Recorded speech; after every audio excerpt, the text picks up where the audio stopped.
Tim, I wonder if you can state your full name and spell it, please. My name is Timothy J. Dougherty. Dougherty spelled Dougherty. And we have your permission for this interview. Yes. Can you share where and when you were born? I was born in Sioux Falls in 1958, June 26th. And can you tell us a little bit about your family? You grew up in what, in a particular neighborhood in Sioux Falls? Where'd you go to school? That kind of stuff. I grew up on South Center Avenue in Sioux Falls, which is a couple blocks south of Mark Twain Grade School. Now it's called, I think, is it Susan B. Anthony? Yes. Yes.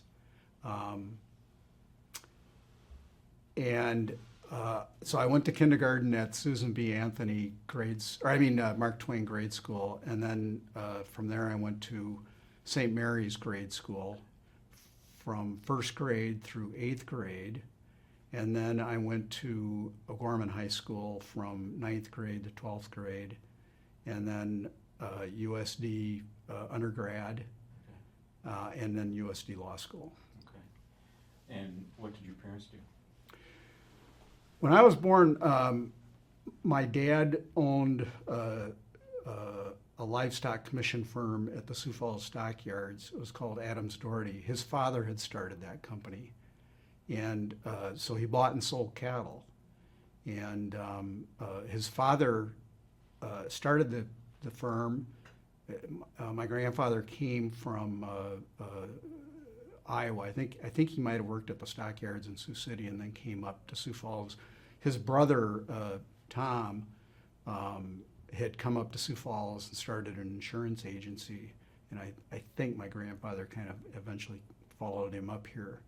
And I never knew my grandfather. He passed away before I was born. And my dad's mother passed away before I was born. She passed away, I think, when my dad was in high school. Okay. So anyway, when my grandfather passed away, my dad took over the business, and he had two brothers and a sister. His brother was older than him, and he had a younger sister and a younger brother. And as I understand it, I think after my grandmother passed away, my grandfather started having some problems. I think he probably had some alcohol problems. So I think when my dad took over the business, it was struggling. But he turned it into a pretty successful business and operated that business until I think it was 1972 or 74. He sold it. Okay. And where was that? It was a stockyard? Yeah, it was a Sioux Falls stockyard. So he would he had pens down at the stockyards, and he'd buy and sell cattle from farmers, mostly in the eastern part of the state, but sometimes he'd go in the western part of the state. And he had employees that also did work, but he'd usually, and I remember this because when I was a little kid, he used to take me with him out in the country. He'd get up early in the morning, at the crack of dawn, and he'd go down to the stockyards, and they'd feed the cattle in the pen and so forth, and then he'd get in his car and he'd go out into the country and drive around and meet farmers, mm-hmm. and talk to them about buying their cattle from them. Okay. And you hung around with them a lot on these trips?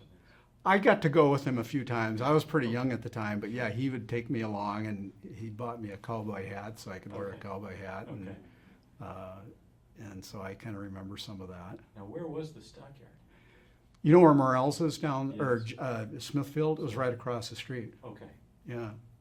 So that area, well, one thing we might get into is kind of how the landscape of Sioux Falls has changed and all of this. But so then with your dad, essentially he's as he's traveling around, he's looking at cattle to see which ones buy, or he's trying to lure the farmers to sell their cattle with him at the stockyard? Yeah. Yeah. And then he, you know, and then he'd turn around and sell them to Morel's or some other place. Okay. Yeah. And were they shipped out by rail or truck?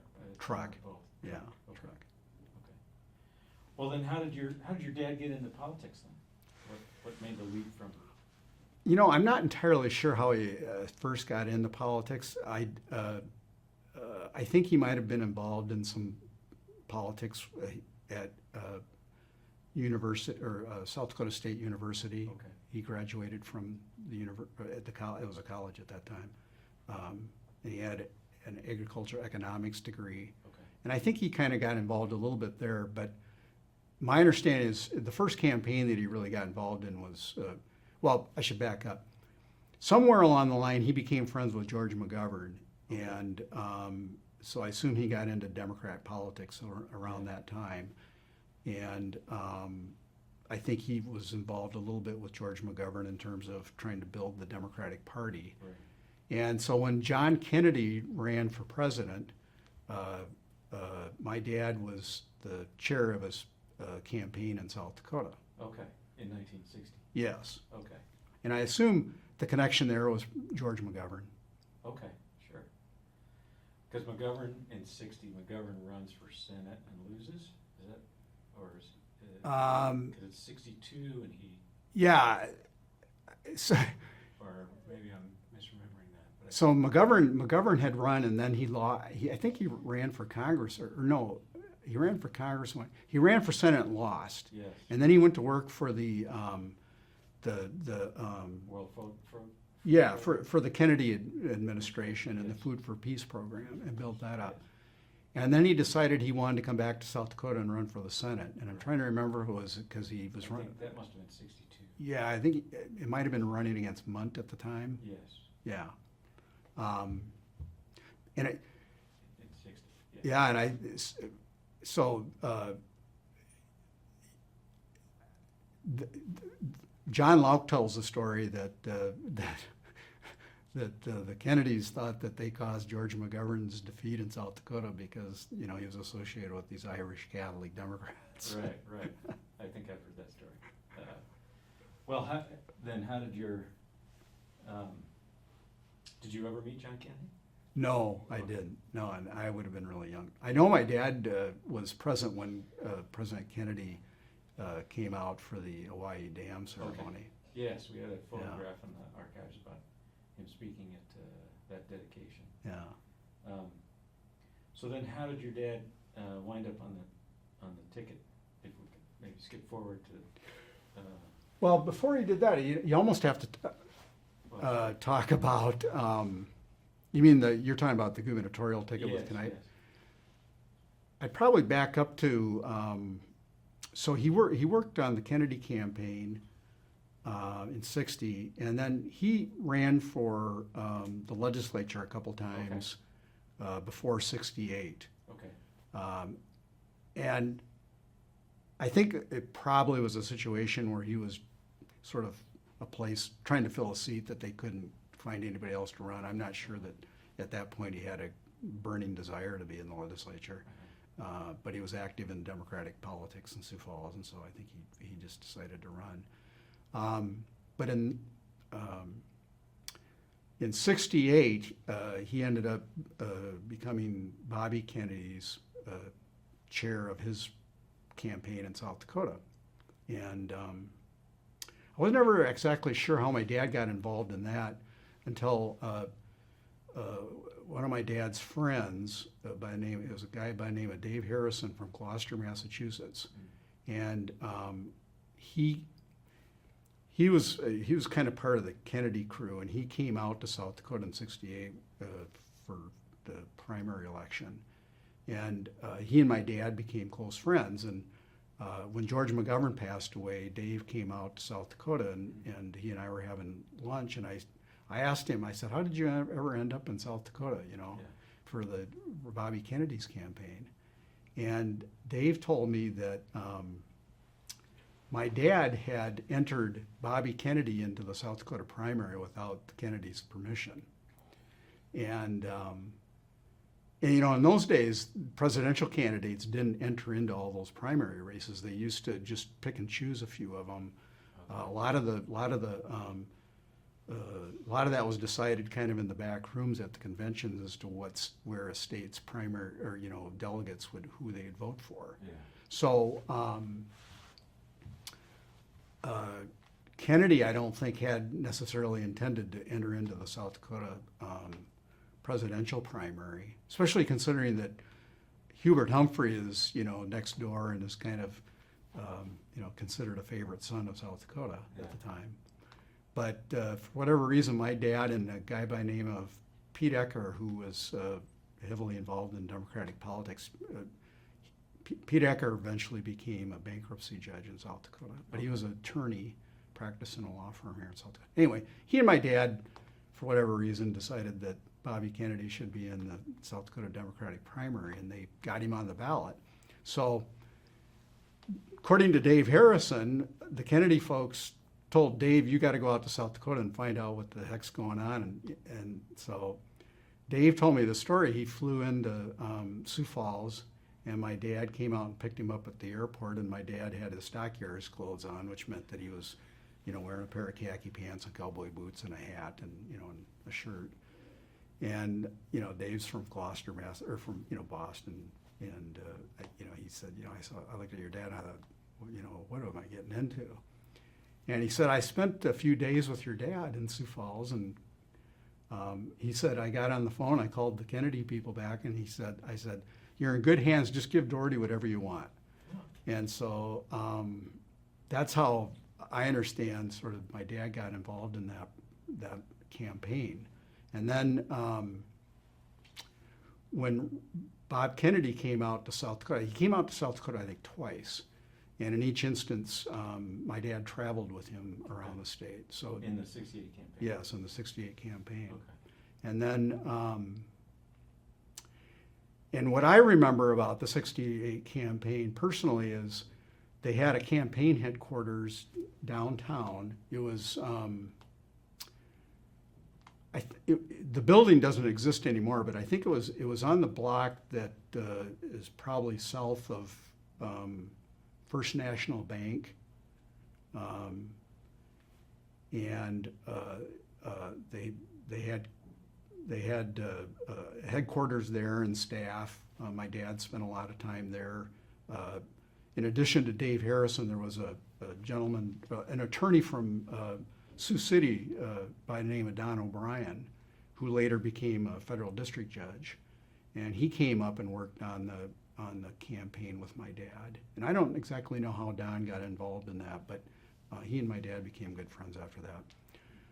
But what I remember about it is they would give me flyers, and I was, you know, I think I was 10 or 12 years old at the time. And I would just go up and down Minnesota or Phillips Avenue handing out flyers to people. In those days, you know, all the shopping was downtown Sioux Falls, and all these stores were on Phillips Avenue, so there was always a lot of crowds. And so I just remember that was one of the things that I did during that campaign is go out onto the streets and just hand out flyers. Yeah. The other thing I remember about that campaign is Ted Kennedy came to South Dakota to campaign for Robert Kennedy, and I remember he was my dad had to go meet him because my dad was going to go travel with him around the state campaigning, and Dad took me along, and we met Ted Kennedy at the Cataract Hotel. Okay. And then I got to drive with my dad and Ted Kennedy out to the airport where they got onto a plane to fly somewhere. And the thing I remember most about it is Ted Kennedy had a book with him that was, you know, the campaign book that Robert Kennedy wrote. I forget what the name of it was. But in any case, he signed the book for me and gave it to me, and I still have that. And then he gave me he had a lapel pin, and he took that off and he gave that to me and put it on my lapel, or on my shirt. And So I remember that from the '68 campaign. That was the first time I met Ted Kennedy. I met him several times after that, Yeah. but so that's one of the things that I remember about that campaign. And then I remember waking up on, it would have been June 7th, and finding out that Robert Kennedy had been assassinated. Yeah. And the night before, was the Democratic primary in South Dakota, and then it was also the California primary. Mm-hmm. And so Robert Kennedy was staying at the Ambassador Hotel in California. I think it was Los Angeles. And my dad and the Kennedy supporters, the people who had worked on his campaign, and other people were having kind of a party down at I think it was at the Cataract. And Bob Kennedy called my dad that night to find out the election returns in South Dakota, and they had a conversation, and that conversation has actually been recorded, and you can listen to it. But they talked about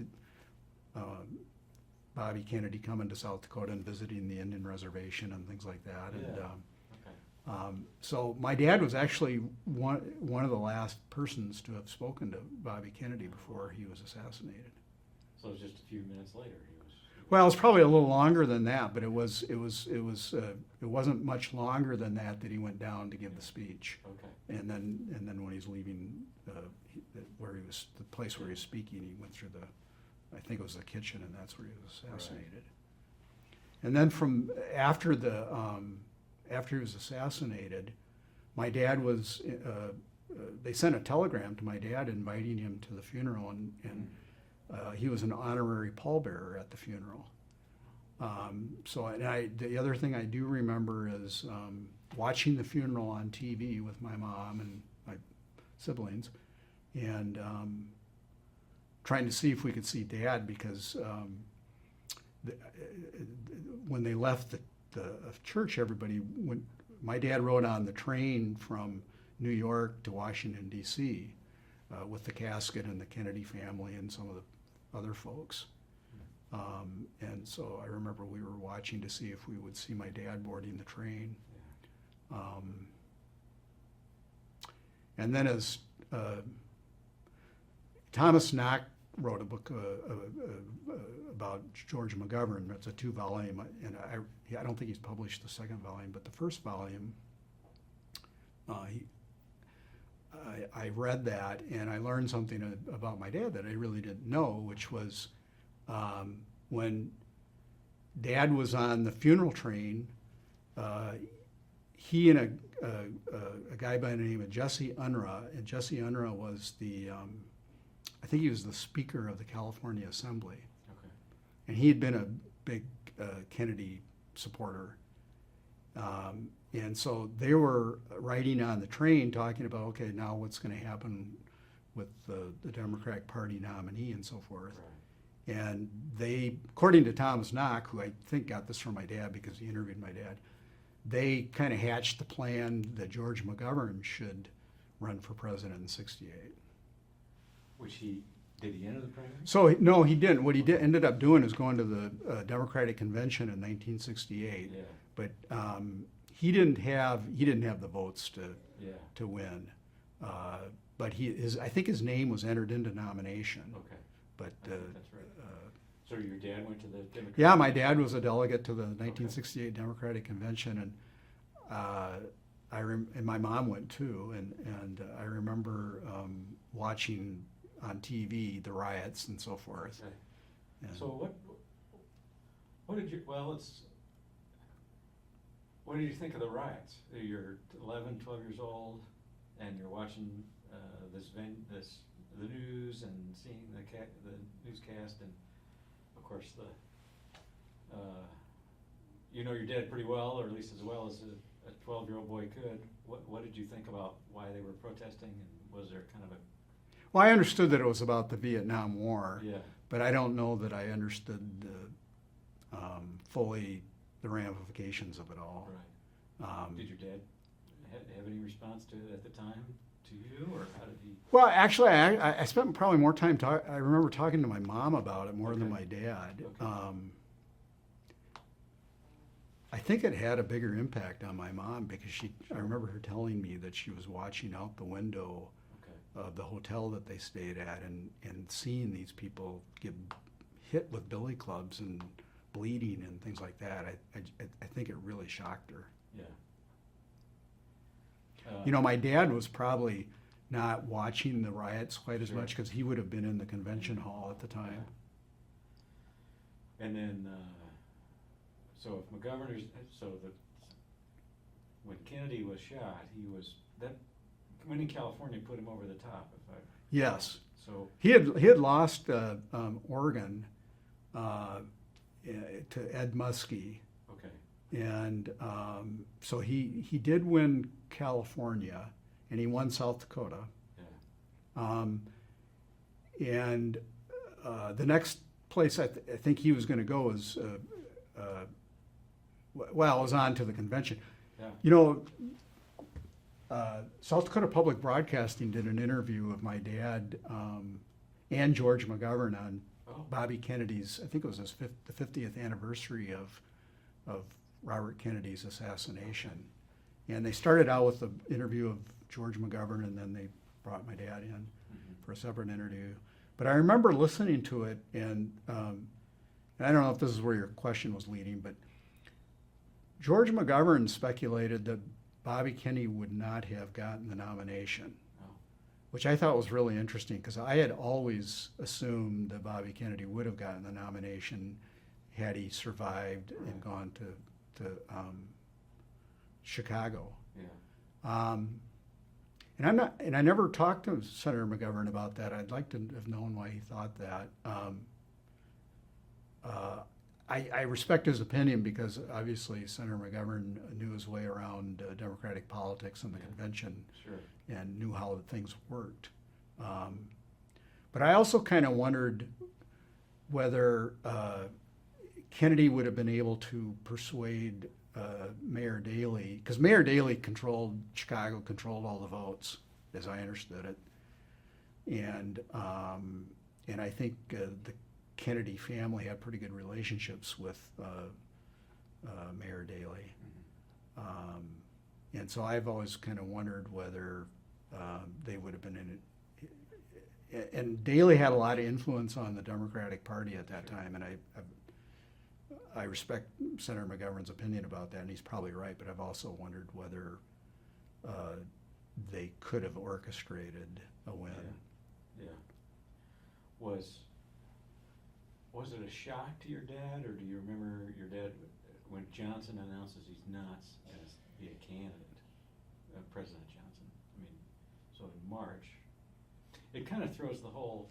I've talked to Senator Daschle about this. He was at SDSU at the time, and he was organizing the student political science club to have mock conventions, and they were gearing up because the Democratic Party was going to be locked up with LBJ. They were all going to play the Republican Party. Well, then things flipped. Nixon kind of locked up the nomination for the Republican side, and the Democratic side was where, I don't think he put it this way, but that's where all the fun was going to be, right? So then they flipped back to being the DNC in '68,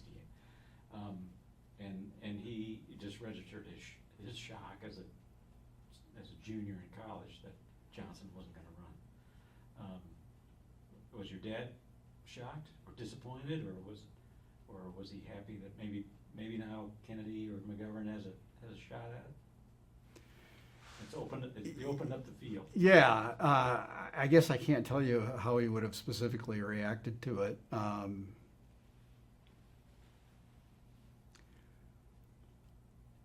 I know my dad had strong feelings about the Vietnam War, so to the extent that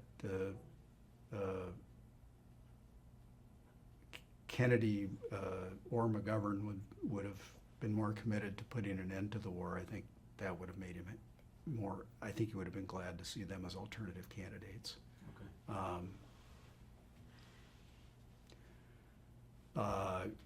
But I think at the time too, there was, obviously Hubert Humphrey was still a pretty big factor, and going back to when Robert Kennedy was traveling with my dad in South Dakota, they went to Huron, and Kennedy gave a speech in Huron, and then across the street from where he had given the speech was the Humphrey drugstore. Oh. So my dad suggested to him that he should go across the street to the Humphrey drugstore. So Kennedy went across the street and bought some Valentine chocolates or something for his, or mother, maybe it was Mother's Day, I guess, for his mother, and had some photos done in front of the Humphrey drugstore. And the reason that kind of struck me is my dad has some records, and in the records there's this telegram from Hubert Humphrey to my dad. Oh. And this would have been after, it would have been after Bobby Kennedy was assassinated. And I assume it was kind of trying to encourage my dad to support him at the convention. Uh-huh. And Hubert Humphrey makes some reference in this telegram about Bobby Kennedy being at the Humphrey drug. It was just, I wish I could quote it because it was funny. Yeah. Do you still have that telegram? Yeah, I still have Okay. it. Yeah. That's amazing. Well, how did you said your dad was opposed to the war. How did he, or what was your sense of the nature of his opposition or his feelings? Was he cursing at the TV every night like my dad was, or how did he? No, I don't think so. In fact, Okay. I don't really recall having conversations with my dad about the war at that time. Okay. The reason there's two reasons why I kind of know that he was opposed to the Vietnam War is after he passed away, I was rummaging through some of his files, and I came across a text of a speech that he'd given, I assume when he was running either as lieutenant governor or governor. And it was about his opposition to the Vietnam War, which really struck me as interesting. And then I also remember before he passed away, he was really upset about, he was upset with President Obama and the war in Afghanistan and what was going on there. He just thought we shouldn't be there and we should get out of it. And I think at that, I didn't realize how strongly he felt about that until after after I'd had that conversation with him. And then when I found his papers and saw what he had said, I realized he had really strong feelings about this. Yeah. Well then, and who gets, in '68, the nominee is? Humphrey, and then it's Richard Nixon. Yes, okay, so Yeah. that's right. And how did what was your dad's role then toward the general election? Did he? I don't think he had any role. Okay. Yeah, I don't think he was involved in the Humphrey campaign at all. Did he run for the state legislature in '68 or '70? He might have run for the legislature in '68. He ran for lieutenant governor in 1970. Yeah. Okay.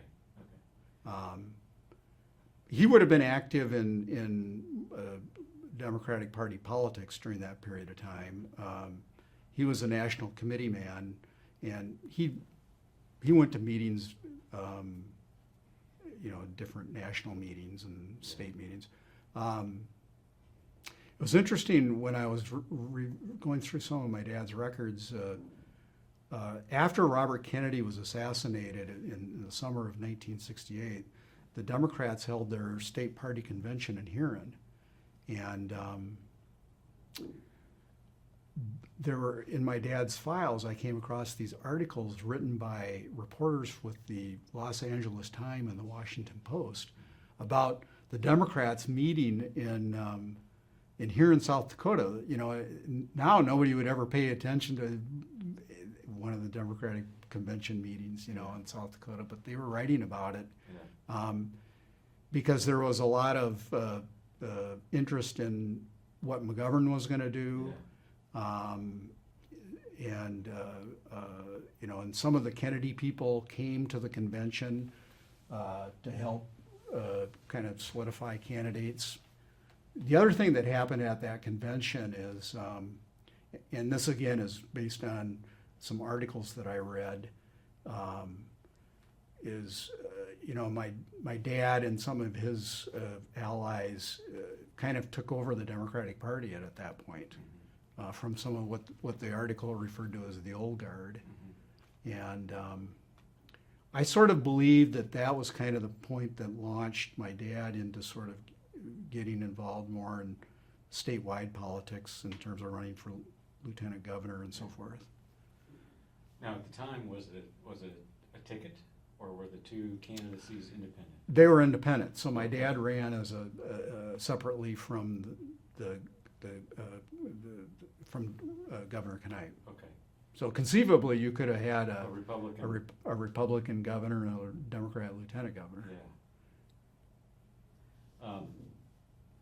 Did your dad, when he runs as lieutenant governor, then is he campaigning as a part of a ticket then with Kneip, or? Yeah, I think so. I mean, he went out and did his own campaigning, but I'm Yeah. sure that it was kind of viewed as a ticket. Right.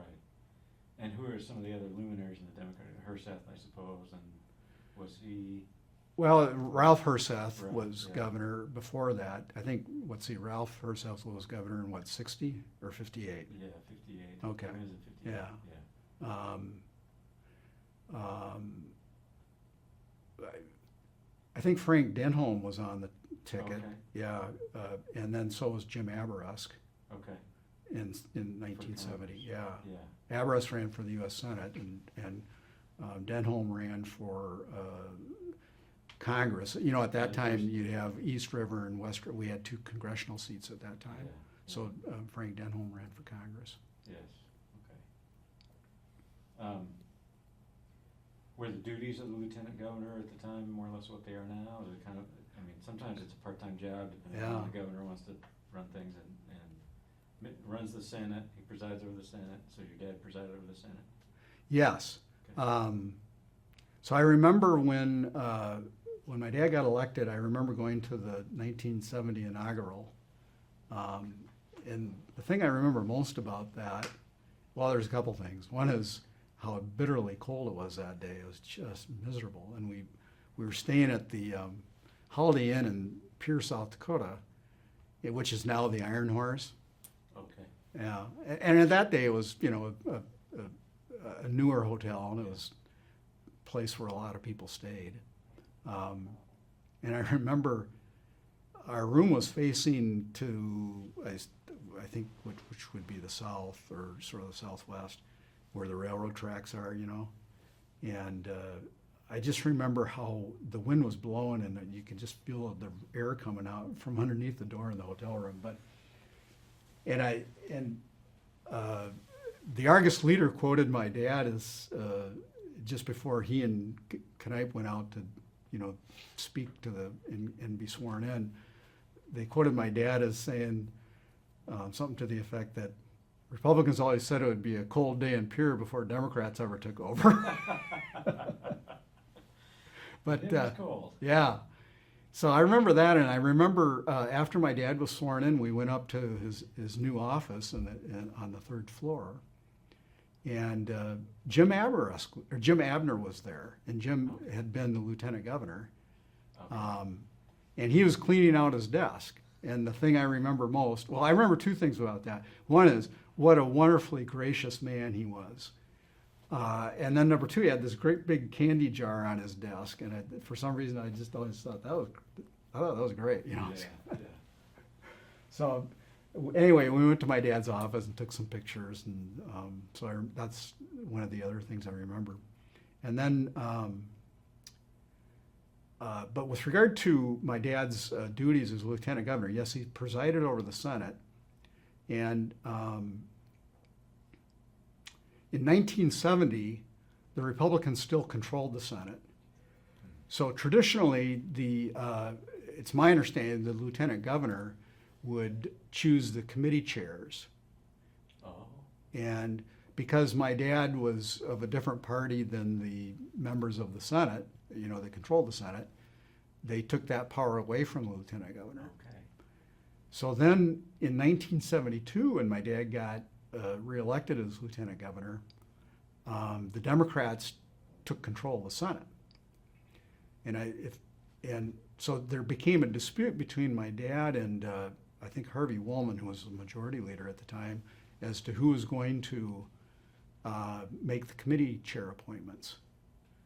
And the thing I remember about that personally is my dad had gotten pneumonia and was at McKinnon Hospital on the day of his second inauguration. And so my brother and my mom went to Pierre. And I remember going up to the hospital that day and evening and spending time with my dad. But when my dad passed away, I was just searching through his records and I found this article about how he had issued a press release from McKinnon Hospital announcing who he was going to appoint as the chairs of these various committees. And so he kind of pulled a coup, and I had heard from somebody that, because it occurred to me that, okay, he issues a press release appointing these people, but if the majority leader doesn't like this, you know, when they meet in Pierre, he's just going to get the body to reverse and appoint whoever he wants.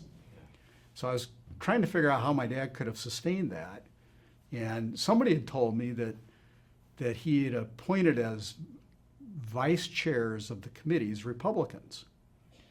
So I went back and looked in the journal, and it confirmed that my dad did make the committee appointments because it shows that he announced the committee appointments.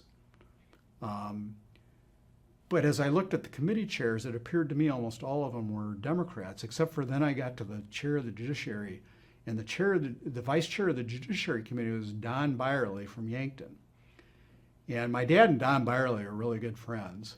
But more importantly, Jerry Murphy, who was one of my dad's close friends, and later became a very close lobbying colleague with my dad, who was a lobbyist at that time, was very close to Don Byerly. So I've kind of speculated that perhaps the idea of appointing Don Byerly was Jerry Murphy's idea, and it ensured that my dad got to solidify his appointments.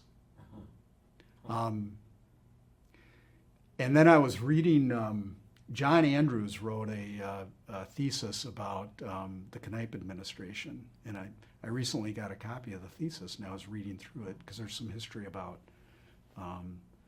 Kneip's efforts to pass an income tax. Right. And he mentioned in the thesis that he was citing an Argus Leader story, that some people had speculated that my dad had stacked the committees to ensure that Kneip couldn't get an income tax bill passed. But apparently my dad denied that was his intention. Yeah. So. Well, what did your dad think about the income tax? He was opposed to it. So when he got elected, he was opposed to it. I mean, yeah, you know, I looked at some of the articles in his files about him, you know, what he said during his campaign. He talked about the need for tax reform. Uh-huh. And he was vague enough about it, you weren't really sure whether he was for an income tax or not. Okay. But at one point, and it was after I believe that he'd been elected, he spoke to a group and he kind of made it clear that he understood that the governor wanted an income tax. And in fact, I think he predicted that an income tax would pass. But then he said, I personally do not support an income tax. You know, and one time I had asked my dad, I said, why did you feel so strongly about us being against a state income tax? And his response was, you know, he said at the stockyards, I had all these friends that, you know, worked at Morrell's and worked at the stockyards too. And he said, you know, they're W-2 employees. And he said, I know that they didn't want more money taken out of their paycheck each week. He said, you know, they were struggling to meet ends meet as it was. And he said, I just felt it was the wrong thing to do. And I also think, you know, my dad was politically astute, and I think he also knew it was a bad issue for Democrats, and it turned out to be a really bad issue for them. I mean, they lost the Senate over that, and continued to lose. It became an albatross for the Democratic Party for years. So I think he understood the politics of it too, and I think he thought it was not only not. I just think he didn't think it was the right thing to do, and he also thought it was a politically dangerous thing to do. Yeah. You mentioned John Andrews. Is that the one from South Dakota Magazine? Yeah. Okay. Yeah. I'll have to get my hands on that thesis. I can send you a copy of it. Okay. Because I've done a little digging in the journal and so forth about that debate, and Yeah. So run through so Kneip campaigned on it. Yes. This was a marquee thing, and Yeah. he tried it every year he was governor. Yes. So in '72, it gets out of committee in the Senate, but I think it's a close vote in the committee. Yeah. It comes down to the floor. Okay. It got through the House, Okay, and it comes down. So this is the last last step. and it's on the floor, and I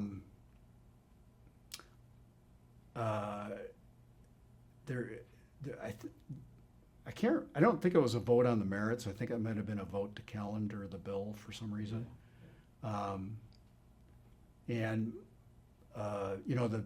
There was a tie, and the reason there was a tie is, if I remember correctly, Holger Anderson, who was a state senator from Sioux Falls, was not there that day. Yeah. And so because there was a tie, my dad ended up being in a position to vote, and he chose, instead of voting aye or no, he just chose not to vote. Okay. And that's how it failed. And that's how it failed. Yeah. Interesting thing about Holger Anderson. So I think I told you earlier that my dad would get up, he'd go down to the stockyards in the morning, and then he'd go out to the country and buy and sell cattle. Well, before he'd go out in the country, he'd always stop at Holger Anderson's truck stop, which was on North Cliff Avenue. Okay. And because he had a cafe there, and my dad would stop there and he'd get his car filled up with gas and so forth, and then he'd have coffee or breakfast in there. And so he became friends with Holger Anderson. And I remember when I visited the legislature as a little kid, next to the lieutenant governor's podium, there was the Holger Anderson truck stop calendar hanging on the wall. I don't know if Holger Anderson put it there or my dad did, but I remember thinking about that. Well, Dad probably felt at home with that calendar sitting there. Yeah, yeah. Well, what was Governor Kneip's response when your dad didn't vote to put it on the calendar?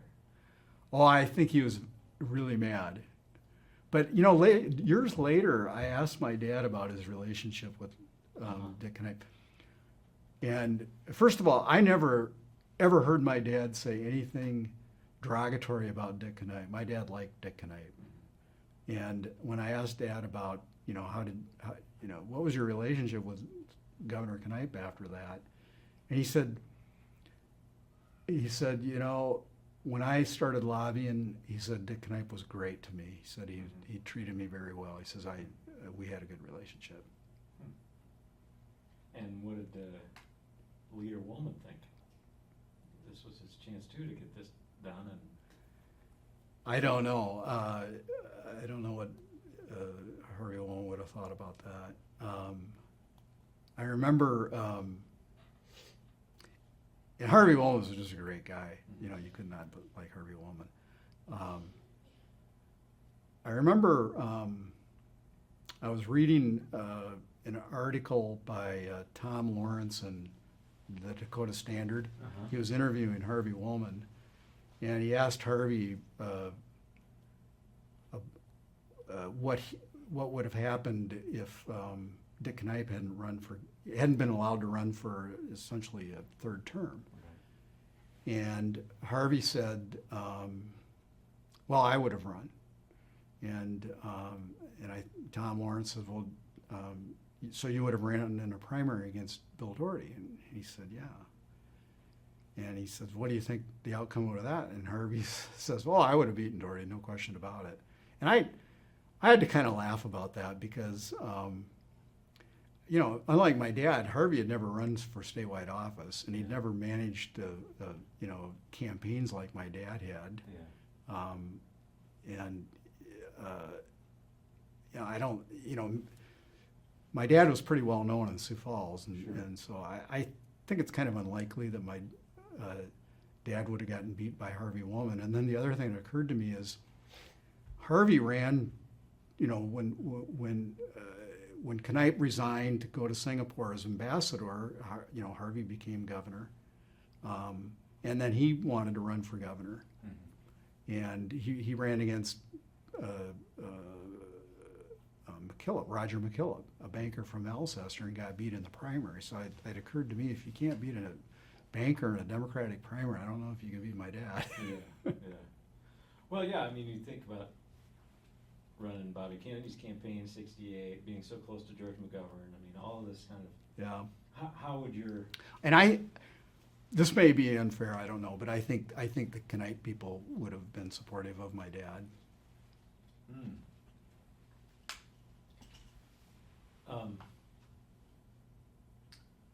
How did your dad fundraise for the lieutenant governor race? How did that, was it $5 donations at rubber chicken dinners, or was it? I suspect, I don't quite remember, you know, at that point. I do know that after he got elected lieutenant governor, they had a Bill Doherty recognition dinner, which I assume was to pay off his campaign debt. And Ted Kennedy came out to South Dakota and was the guest speaker at this dinner. Okay. And at that time, there was a lot of speculation that my dad was going to run for the U.S. Senate. Okay. And I don't remember that, but I came across articles that talked about my dad being a likely candidate for the U.S. Senate, and then he announced that he was not interested in doing that. Yeah. Part of the other, in addition to the income tax, is changing the Constitution and then reorganizing state government once that passed. Yeah. How did your dad feel about the constitutional ballot initiative and the change and so forth? Was that a? Well, I think he would have been in favor of it, except for it resulted in him not being able to get elected governor, because when they made the Constitutional Revision Commission, you know, recommended those changes to the Constitution, and they put them on the ballot. And so in 1972, those changes were enacted. And at that point, my dad didn't have any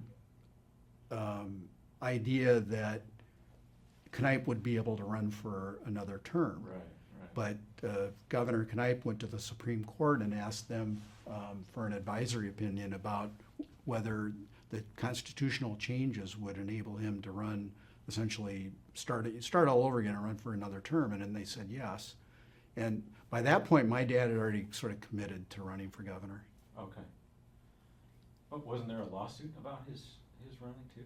Well, that was I don't believe that there was a lawsuit. There was the Supreme Court issued, as I recall, an advisory opinion stating that because of the constitutional changes, he could run. And I think Governor Kneip asked them for the opinion. Okay.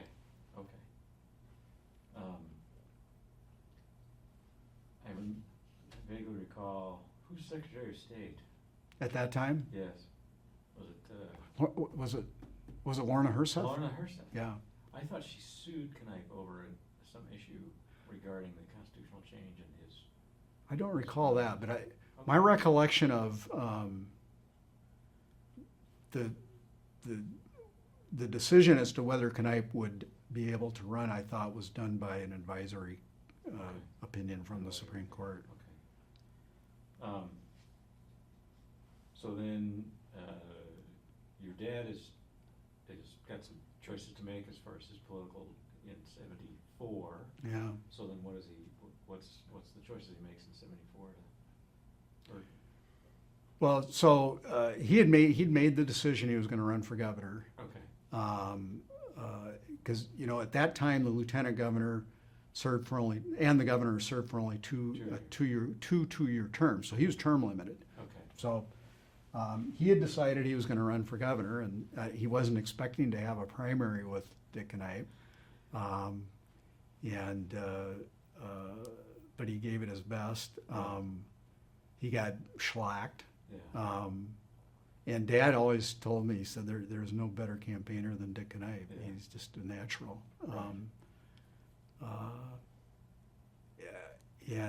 So, I think it was hard on my dad to lose. I think he would have told you several years later, not many years later, just, few years later, it was the best thing that ever happened to him. To get beat. Yeah. Be done.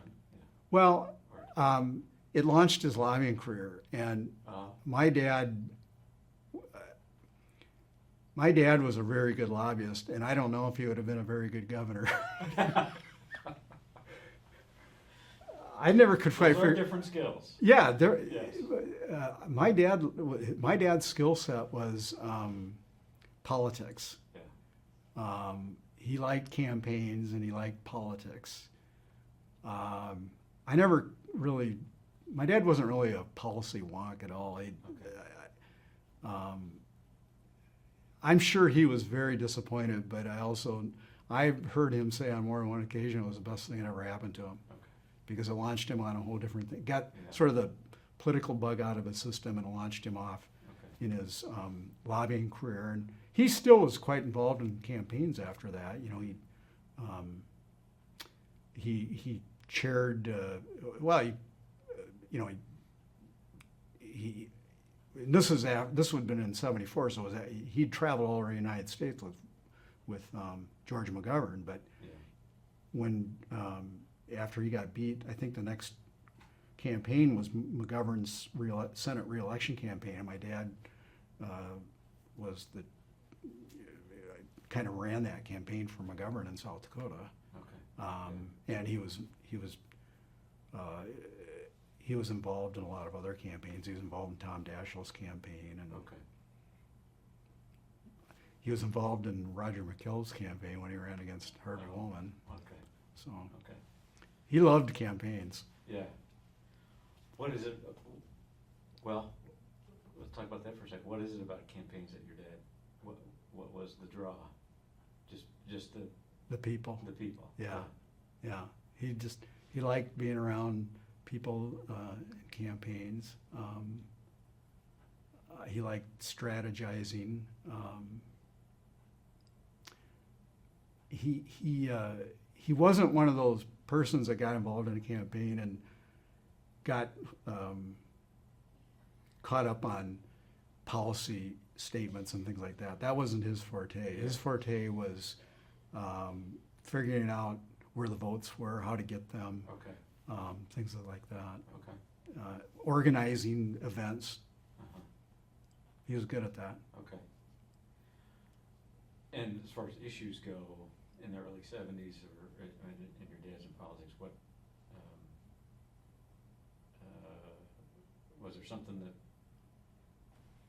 as lieutenant governor, he wanted to achieve, or was just kind of like, I want to get this done, or that done, or something that maybe grew out of his time in the cattle business, or? I think well, first of all, as lieutenant governor, you don't really Yeah. get to do much of anything other than preside over the Senate. Yeah. He was just sort of fortunate to be in a position where he did something kind of notorious, which was, kill Governor Kneip's income tax bill. But I think he felt strongly about tax reform. I think he did believe in tax reform. I don't think he thought that an income tax was the right solution, but I think he thought that there needed to be some tax relief for people. At that time we had a personal property tax, Right. and I think my dad thought that was a bad idea. And, Yeah. so I think that was an issue that was important to him. Now there's the governor has a path to introduce legislation through a committee chair. So Yeah. Could the lieutenant governor at the time do that? Not that I'm aware of, I don't think so. Okay. So it's really kind of off the table. Right. Okay. Well then, so when your dad, I want to talk one more thing about, Governor Kneip, and maybe you get your father's reaction to this too. Last year when the Supreme Court had the Roe v. Wade overturned, I was doing some research on kind of South Dakota's abortion laws, all the way back to territorial days and so forth. Governor Kneip, so the Roe v. Wade is late January of '72. Right about the time his income tax was doling out. Governor Kneip went to the floor, he asked the legislature to get back and almost hold another State of the State address. And he gave this impassioned plea for an amendment to the Constitution, kind of this grand pro-life, get out of Vietnam, and we need to have an amendment to the Constitution that strikes down Roe v. Wade.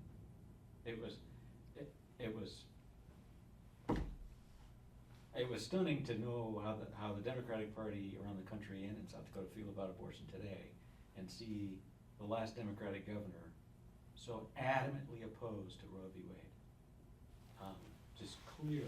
And That's interesting. I didn't know that. oh, I'll send it to you. Yeah. It's remarkable in its well, it's tied to Vietnam as well, and he wants, and then ultimately the Vietnam piece of the amendment doesn't make it out of the legislature, but there's an amendment passed to put an amendment in the Constitution, apply for the amendment, kind of a fifth, I don't know, Article 5 kind of path to abolish Roe v. Wade. And South Dakota is on the map within weeks of trying to overturn that. I just thought that was astonishing. That's interesting. You know, if you look at the list of, at least, well, probably in both houses, but I'm more familiar with the people that were in the state senate at that time, that the Democrats. Quite a few of them were Catholic. Yeah.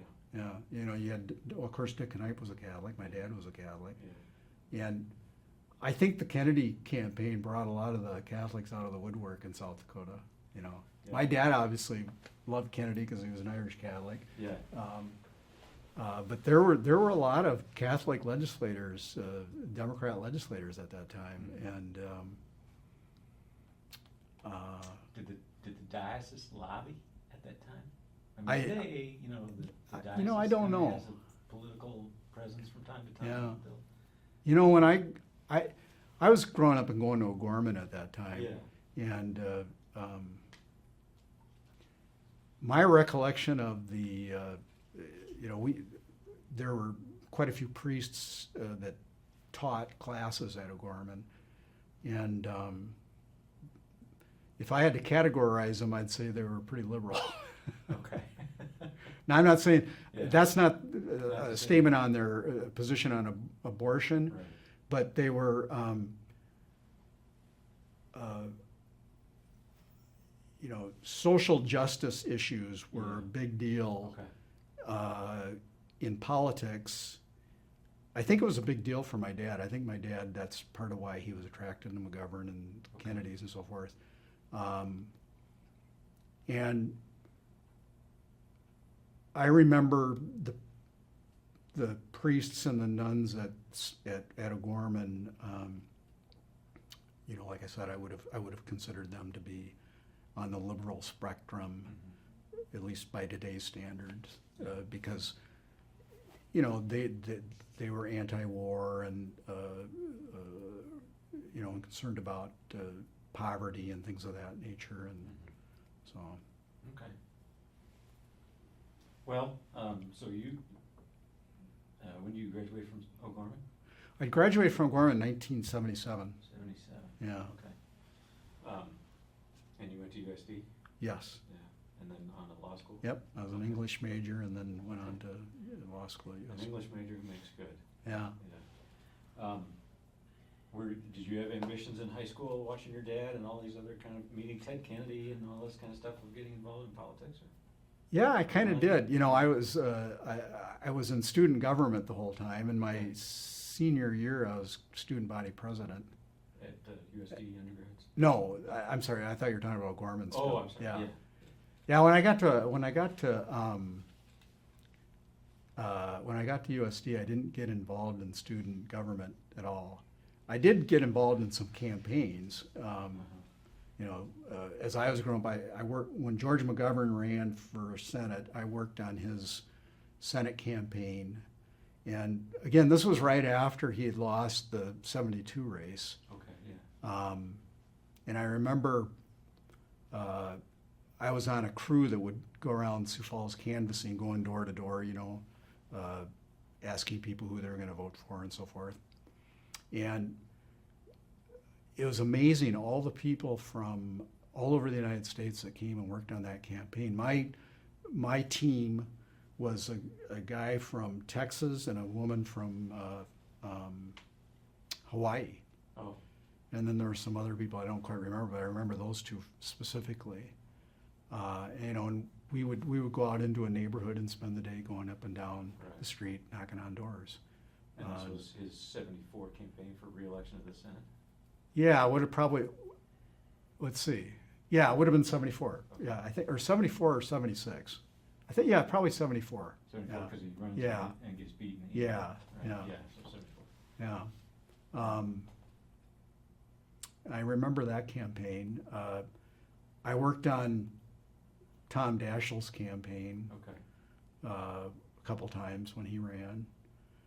When Ted Kennedy ran for president, I was at USD, and I remember going down to Sioux City on election day and going door to door to get out the vote, knocking on people's doors to encourage them to go out to vote. Uh-huh.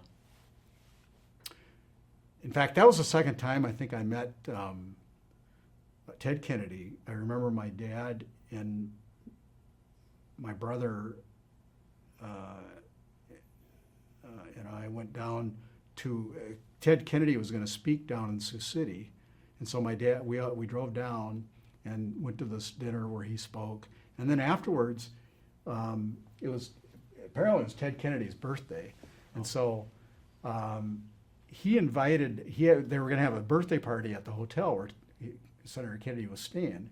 And he invited us to this hotel where he was having his birthday party in not a room much bigger than this.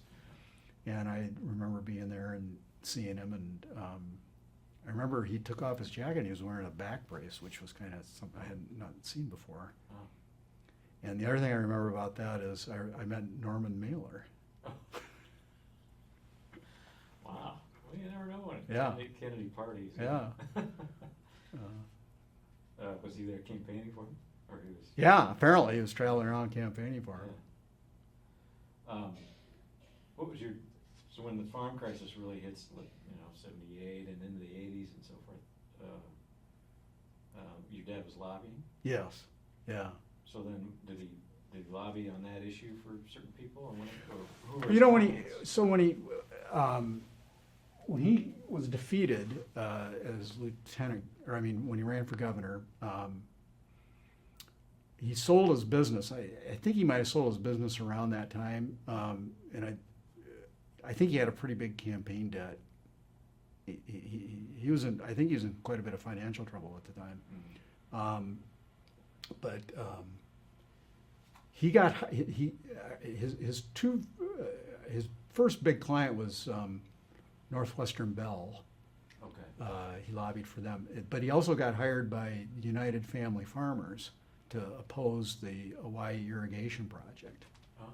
And I didn't know much about that. And I was John in that thesis that John Andrews writes. Right. He covers certain things during the Kneip administration, and one of them is Kneip's efforts regarding the Hawaii irrigation project. And it's interesting that my dad ended up lobbying for the United Family Farmers to try to kill the project. So why would they want to kill? So, it's something that when they did this Pick Sloan project, there was always kind of an understanding that some way they would use Missouri River water to do some irrigation. Right. So the project plan was to, as I understand it, build these irrigation canals from the Missouri up to the northeast part of South Dakota, and then the water would recirculate around through the Jim River. Oh, And they were going to dredge like 50 miles of the Jim River to accommodate this. okay. And McGovern was senator at the time, and he was working really hard in Washington, D.C. to get the funding for this. Kneip was promoting it. In fact, I understand Kneip had campaigned on that. I don't remember who the congressman would have been at that time. But in any case, Aberrus was in the Senate also. Yeah. He was supporting it. But as John Andrews tells the story, there was these brothers that had a farm up in northeastern South Dakota, and they were looking at this plan and realized that large portion of their property was going to be flooded for this project. So they were the initial opposition to it, and they started rallying these other farmers who thought maybe their property would be affected by it. And their initial plan was kind of to try to take over the Hawaii Irrigation Subdistrict Board, and they weren't necessarily successful at that at first. But they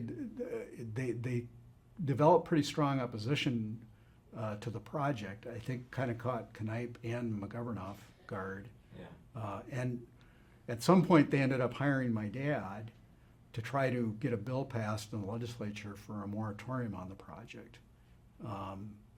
And they didn't get it passed, but eventually, because of the opposition, the project got killed. But it was a federal project. Yeah. Okay. 1 second, let me just adjust the camera real quick. Sure. Your voice doing okay? Yeah, I should probably. Yeah, go ahead and take a break if you need. I just need to adjust the camera a little bit. Alright, and then I'm still rolling, so you can Okay. go whenever. Okay. So yeah, you're right. It's a federal project, and so the question would be, what role does the state really have to play in it? And I think a lot of it was important that the state not demonstrate any or show strong support of it, because McGovern and Aberrus were trying to get funding for the I see. project out of Washington, D.C. Okay. And Jimmy Carter was the president at the time. Yeah. And he had had some bad experiences with the Corps of Engineers, and so he was kind of lukewarm on the thing. Carter was. Yeah. Yeah. In fact, I think it was probably more President Carter than anything that ended up killing that project. Okay. But the opposition in South Dakota resulted, I think, in the project dying. I think people in Washington D.C. decided if the folks in South Dakota don't want it, we're not going to spend money on it. Right. Right. So did you go into lobbying practice then with your dad when you got done with law school? Or? Yeah. So when I graduated in 1984 from USD Law School, I started practicing law in Sioux Falls with my brother. He and I still practice together in a firm.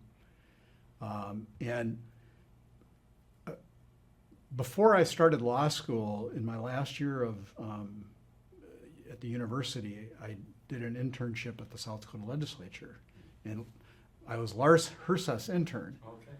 And so I spent a session out there, and I loved it. I just thought it was great. I enjoyed it a lot. And I'd always been interested in politics. So when I graduated from law school, my dad talked to me about whether I'd want to come out and lobby. And I said, yeah, I'd be interested in doing that. And he said, I'll help you get some clients to start out. But he said, you're on your own in that your clients are your clients, my clients are my clients, and you do your thing and you take care of your business and I take care of my business. And he did that deliberately because he didn't want me to be dependent on him, and he wanted me to learn how to lobby on my own. I mean, he gave me a lot of help, obviously. He gave me a lot of advice, but he wanted me to stand on my own merits as a lobbyist. So The first client I had was an organization called Safe Energy Alternatives. And it was a group of farmers that had organized to oppose the Mandan Power Line project. Mandan Power Line was a project from Manitoba, Canada, down to Nebraska, and it was going to be built by Nebraska Public Power District. There was I think there was a coal plant up in Nebraska or up in Canada, or maybe it was a dam or something. But anyway, they wanted to transport power through this power line, and these farmers had organized against it because they didn't want these big power lines on their property. I think part of it is because it would interfere with their farming activity, and then there was a lot of concern about stray voltage too. And there was a guy by the name of, there were two guys that had been working on it for years on behalf of this organization. One, if I remember, was Ben Stead, and I remember meeting him when I was an intern in the legislature. And then the other guy who I had also met was Jeff Fox. And Jeff was from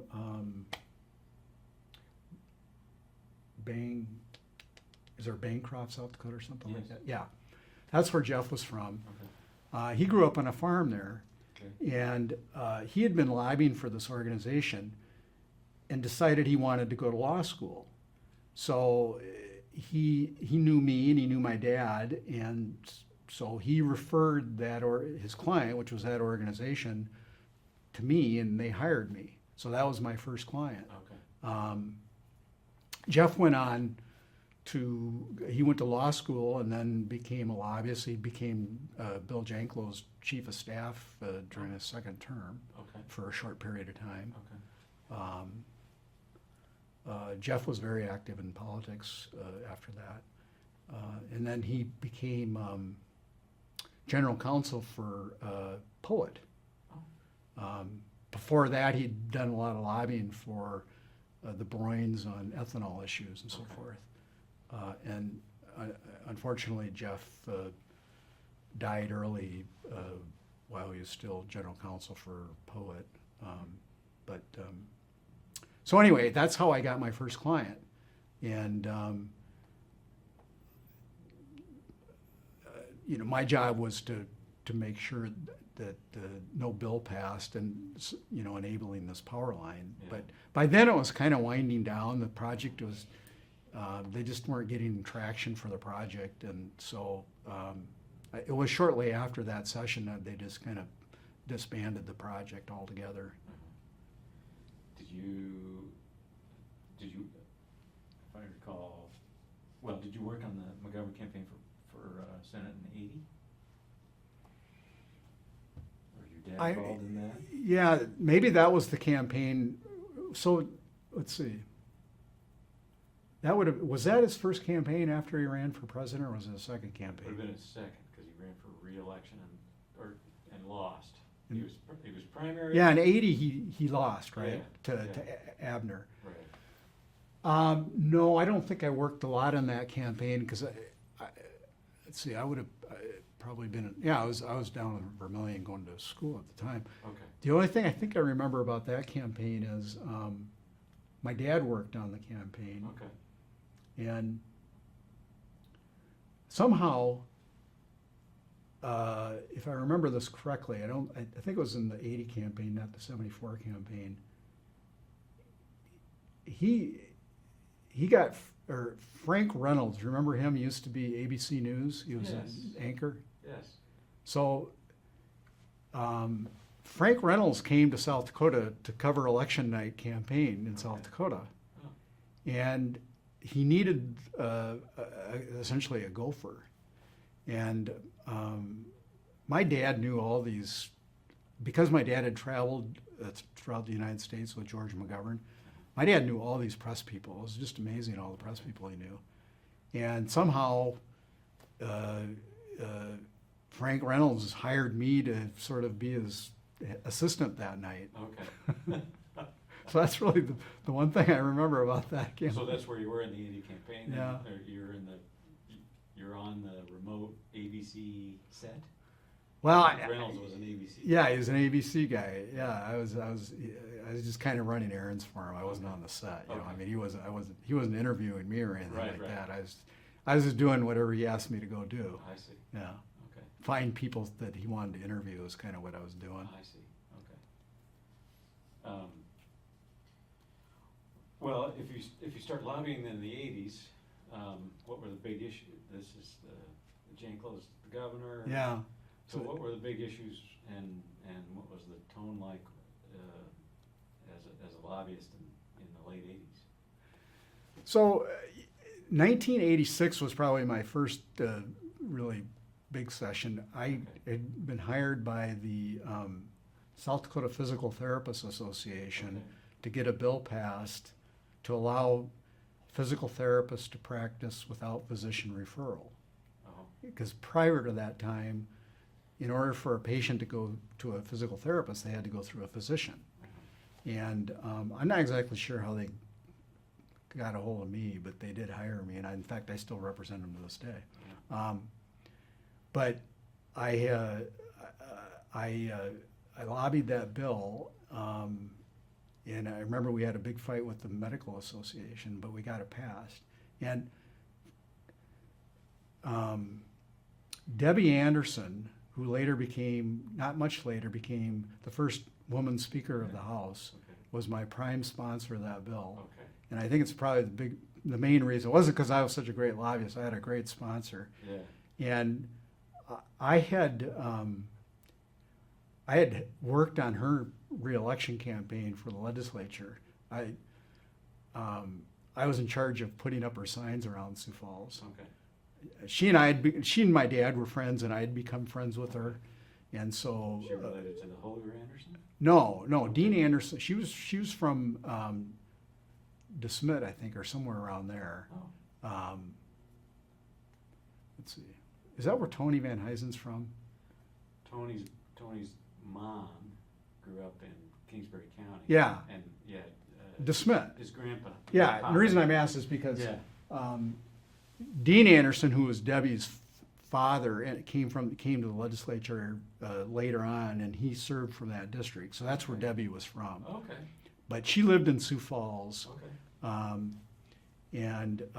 So anyway, when she ran for re-election, I went out and helped put up her campaign signs and stuff. So she was, and I think at the time she was chair of the House Health and Human Services Committee, which Okay. was a great position for me Correct. to have her Right.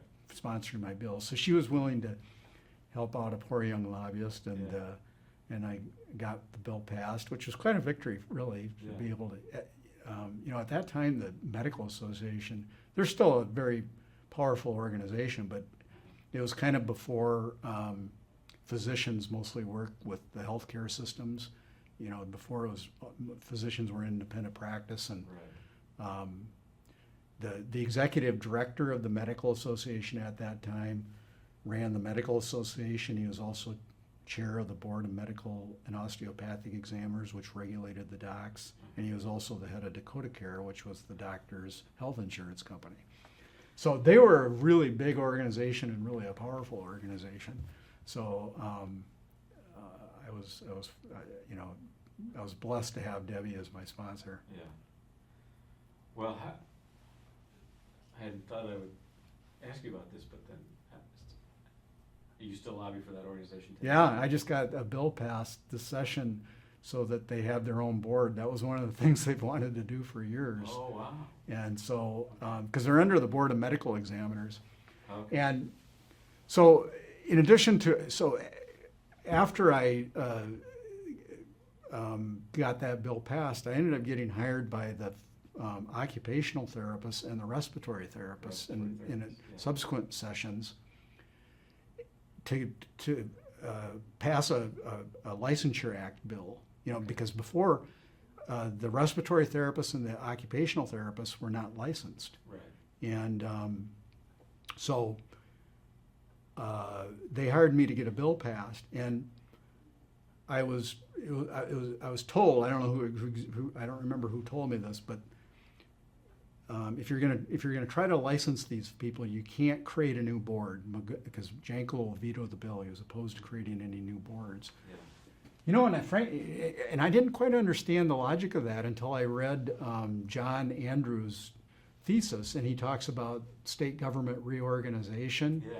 And part of the reason they wanted to reorganize state government is because they had this kind of sprawling infrastructure of all these boards and commissions.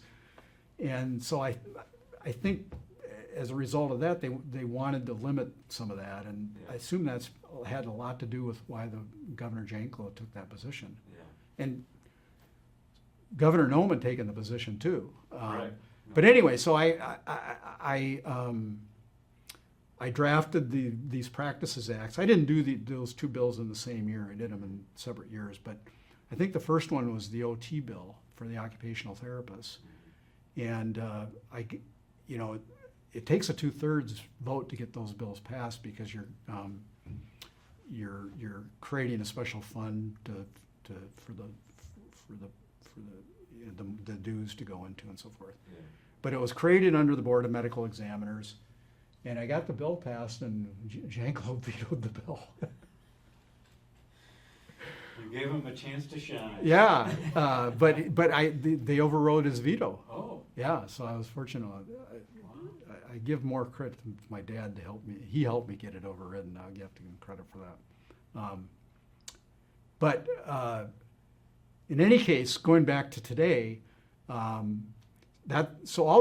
these different healthcare professions are under the Board of Medical Examiners, but they're not. They're not represented on the board because the Board of Medical Examiners is just physicians and then I think 2 lay people. And so the PTs have for a long time wanted their own board. And so finally we put a bill in the session, got it passed. And Governor signed it? Yeah. They wanted to do it several years ago, and I think maybe one of our first conversations was not long or right after Governor Nome got elected, and I told him, I said Governor Nome campaigned on not creating any new boards and commissions, but I said we'll talk. So I went out to Pierre, and Mike Rounds' son John was the president of the association at the time. So John and I went and met with Kim Molson-Risen, who was Secretary of Health. And we had a conversation with her, and she was very pleasant, as she would be. And I went home, and a couple weeks later, I sent her an email, and I said, have you talked to the governor? Have you guys given any thought to this? And she politely wrote back and said, no, we're not interested in doing that. So I told my client, I says, just put it on the back burner. I don't think we can do this. Yeah. But then they wanted to do it this year, and I don't think Governor Nome really campaigned it on in her second term. No. And and I think the new Secretary of Health was more sympathetic to us than maybe. That's right. She's not a doc. No, but she's a healthcare provider. Yes. I had a conversation with her, and she was clear that the administration wasn't going to support the bill; they were going to oppose it. But she very much understood my client's views on it. Yeah.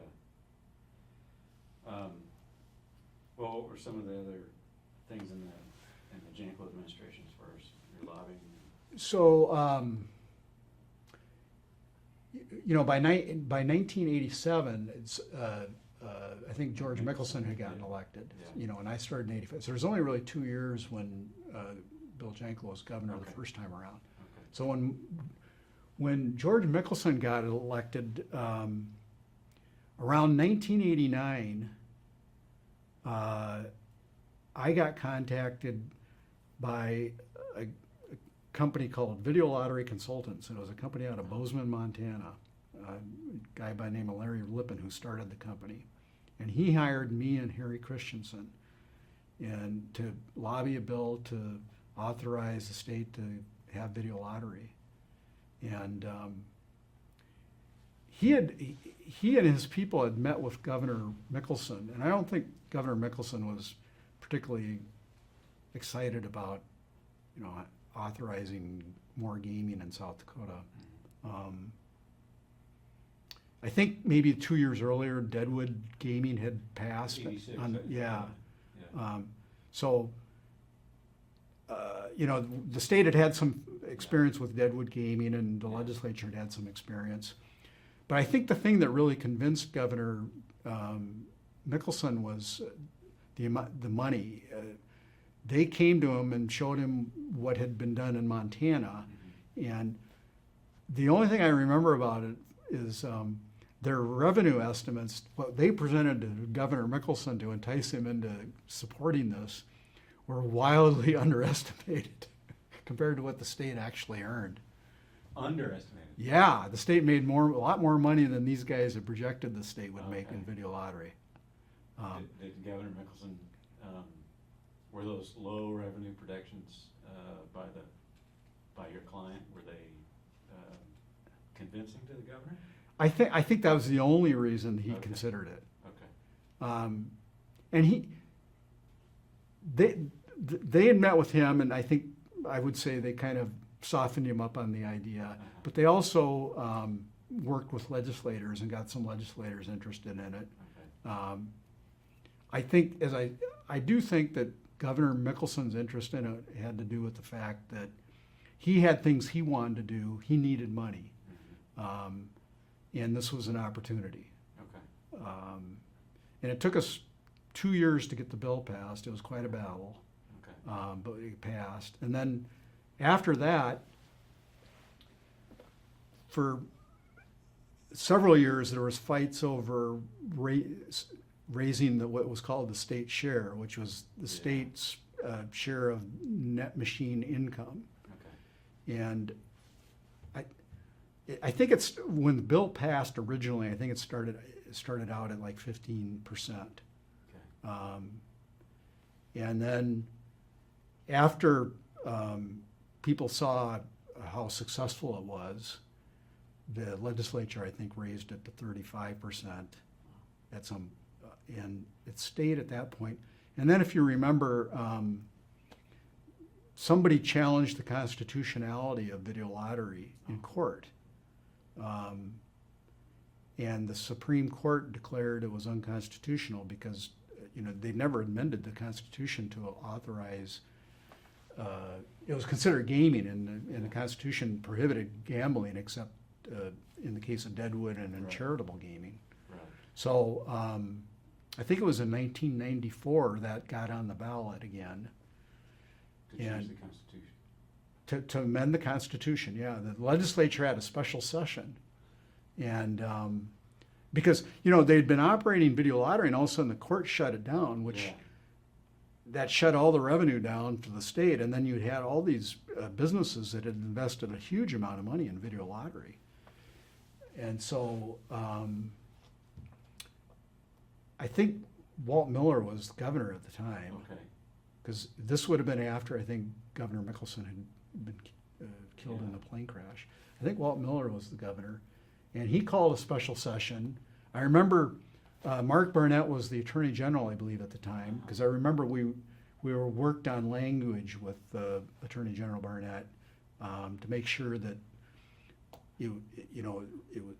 one of the things that we wanted to do, and he agreed, was we wanted to make sure that all these contracts that had been in place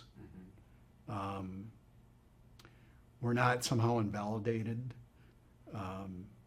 because the state had a contract. After video lottery was passed, the state entered into a contract with, I think, with video lottery consultants out of Bond to help them set up the program and so forth. And so then there were individual machine operators that had contracts with bars. And at that time, after video lottery passed, my job was done for video lottery consultants out of Bozeman, Montana. But sometime after that, I'd gotten hired by the South Dakota Retail Liquor Dealers Association, which was all the bar owners. And so video lottery became a huge part of their business, And so we were involved in that campaign, along with the the lottery vendors group, because my clients in that group essentially financed the campaign. Okay. The legislature put it on the ballot, and then we financed the campaign to try to get the ballot measure passed. And in subsequent years, there were some additional ballot measures to repeal video lottery. I don't remember if it was one or two, but Was it a close vote, popular vote? Was it to repeal it, in '94 to put it into the Constitution? I don't remember. I don't think it was that close. I think Okay. people were supportive of it. Okay. Yeah. So I spent several years lobbying lottery issues, video lottery issues, involved in that. I got involved in some Deadwood gaming issues. There was a company called Sodak Gaming that they were a distributor for IGT, which is a company out of Reno, Nevada, that manufactured slot machines, and then they got into the video lottery business too. But at that time, they had hired Mike Werdeman, who was the founder of Sodak Gaming. He started this company, and they'd hired him to be a distributor of their slot machines up in Deadwood. Okay. And then Mike, he then got into, before he got into Indian gaming, which was really what made his company hugely successful, but one of the things he wanted to do up in Deadwood is he wanted to have a progressive jackpot up there. And so he had hired me and my dad to try to, the Gaming Commission had made a decision that he could manage or administer a progressive slot machine network. So progressive slot machines are slot machines that are connected together by a computer. It's a network. And there was a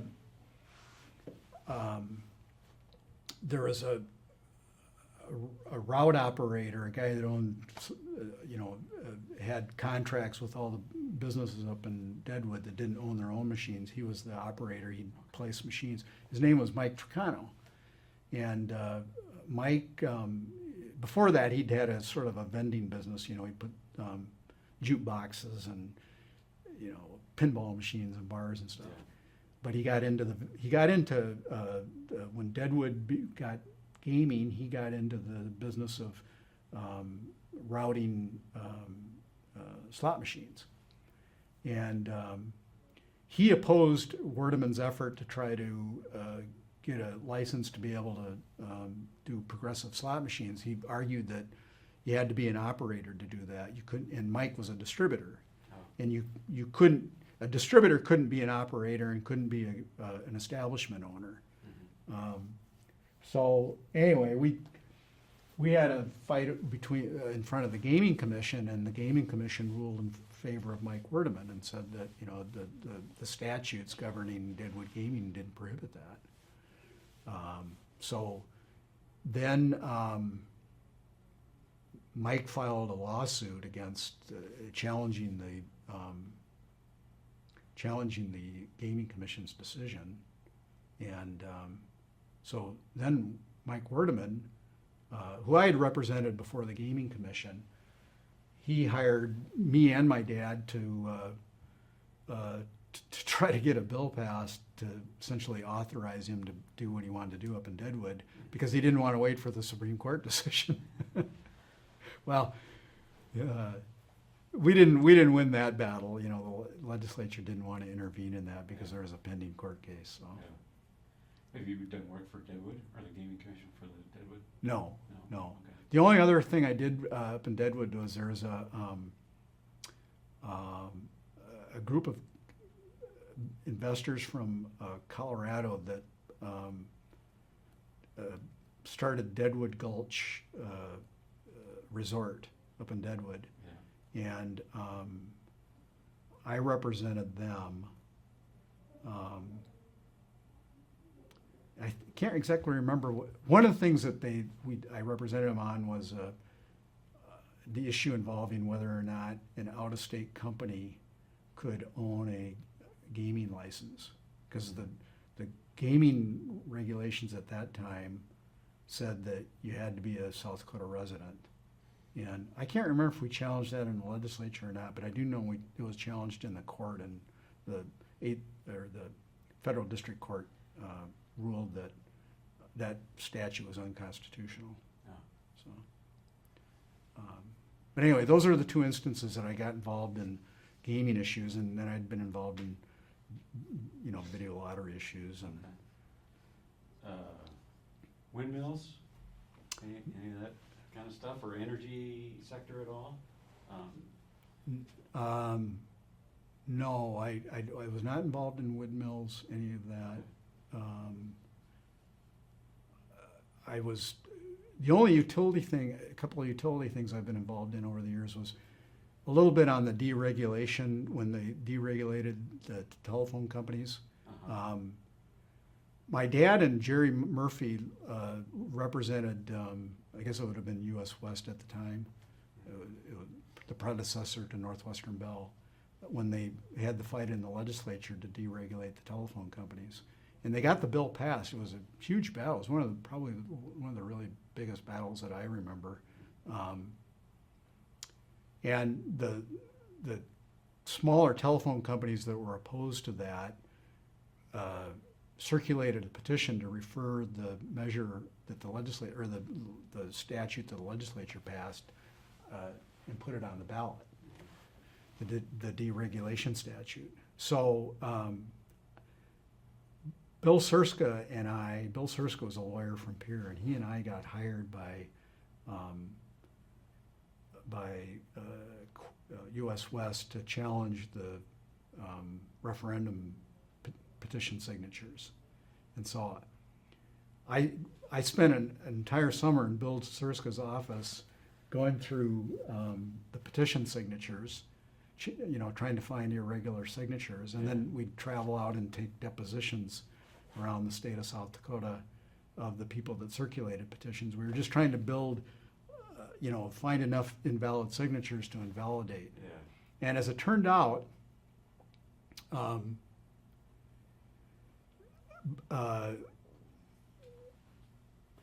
we had filed our lawsuit, in the summer, and we were doing our discovery through the summer and fall, and we didn't have by the time we had our case put together, we couldn't get the trial scheduled before the election. So we were scheduled to go to trial right after the election, and we were confident that we were going to win, because we had found somebody that had notarized numerous petitions that had witnessed the circulator sign the petition. Oh, yeah. And I remember Bill and I went down to Vermillion. It was Dakota Day, and we were taking the deposition of this woman who had notarized all these signatures. We had some suspicion there was something not right about it. And the Secretary of State office had an attorney, and I think, and he was with the Attorney General's office. So he came down, and then this woman had an attorney that had been hired by one of the smaller telephone companies. I think it was Midco. And we were taking her deposition, and they gave her they gave her immunity so she would testify as to what actually happened, which was that she had notarized all these petitions without having witnessed it. The circulator signed the petitions. So we had quite a stack of signatures that we were prepared to be able to throw out, but we got lucky because the referendum failed. Yeah.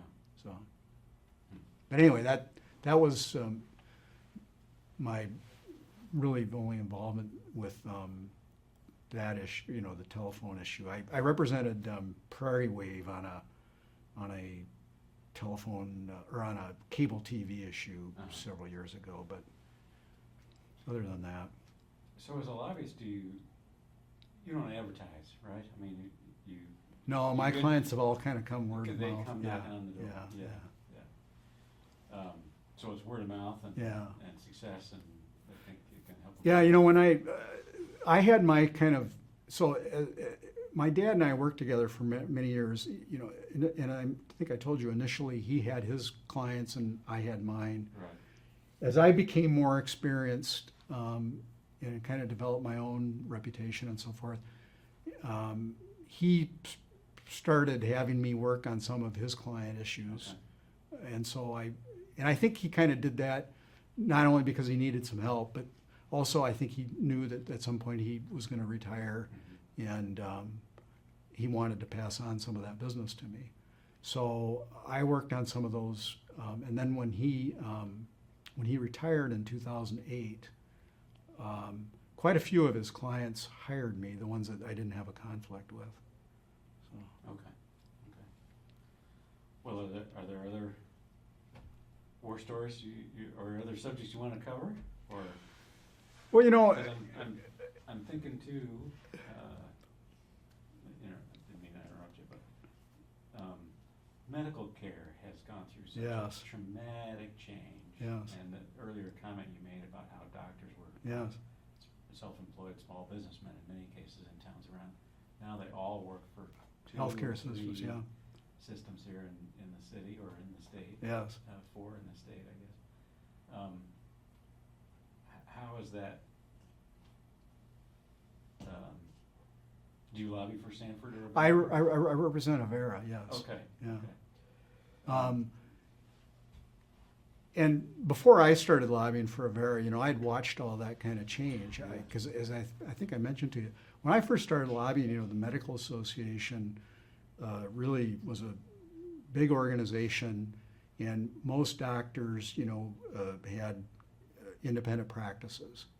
And as time progressed, when Sanford and Avera started growing and started buying up practices, those physicians all of a sudden became employees of the healthcare systems. Yeah. And the systems don't interfere in their physicians' practices, but they have an interest in healthcare issues, and they carry the ball on a lot of the healthcare issues. Right. And their lobbying presence in the legislature is much greater than it was, 15 years ago. Sure. I would say. What was the impetus behind that economic change? I guess broadly speaking in the country about large systems instead of small practices and doctors. Is it the insurance industry? Yes, yeah, it was the cost of healthcare caused those changes. So It was insurance company reimbursement, and then also Medicaid reimbursement issues that essentially required sort of consolidation. yeah. So you had to be big in order Yes. to exist. Yeah, Yeah. and you had to be efficient. Yes. So yeah, that's what changed that. Yeah. It's interesting during my career as a lobbyist watching changes like that happen. When I first started lobbying, one of my first clients was the South Dakota Mining Association, and that was at a time when Homestake was a big mine Yeah. operation out in the Black Hills, and there was all these other mining companies that had come out to the Black Hills. Okay. And there was a lot of controversy about mining in the Black Hills because it was surface mining, or Yeah. some people call it strip mining. Yeah. And there were at least two or maybe three ballot issues dealing with mining regulation during the late 80s, early 90s. Okay. And it was a big issue, and the mining companies had a big presence in the legislature. Yeah. And now, Yeah. they're not there's still there's a mining company up in the Black Hills, but as an industry, they're pretty small now. And then you see what happened with, I think probably one of the biggest things that ever happened to South Dakota City Bank. Sure. I mean, I see that in Sioux Falls. When I grew up, the biggest employer obviously was Morrell's. And, you know, when I went to St. Mary's, a lot of my classmates' parents worked at Morrell's. Yeah. And Morrell's was the huge part of our city's economy. And then when Citibank came along, it just kind of transformed the economy. Right. And it spawned all these other banks and other businesses. You know, a lot of those people that Citibank brought to South Dakota or hired went on and started other banks or worked for other banks. You know, Yeah.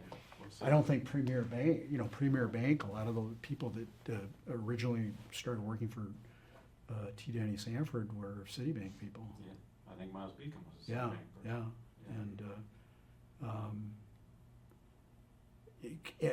And in the legislature, before Citibank came around, agriculture was really a big issue, and it still is. I'm not saying that it isn't, but it was a predominant issue in the legislature,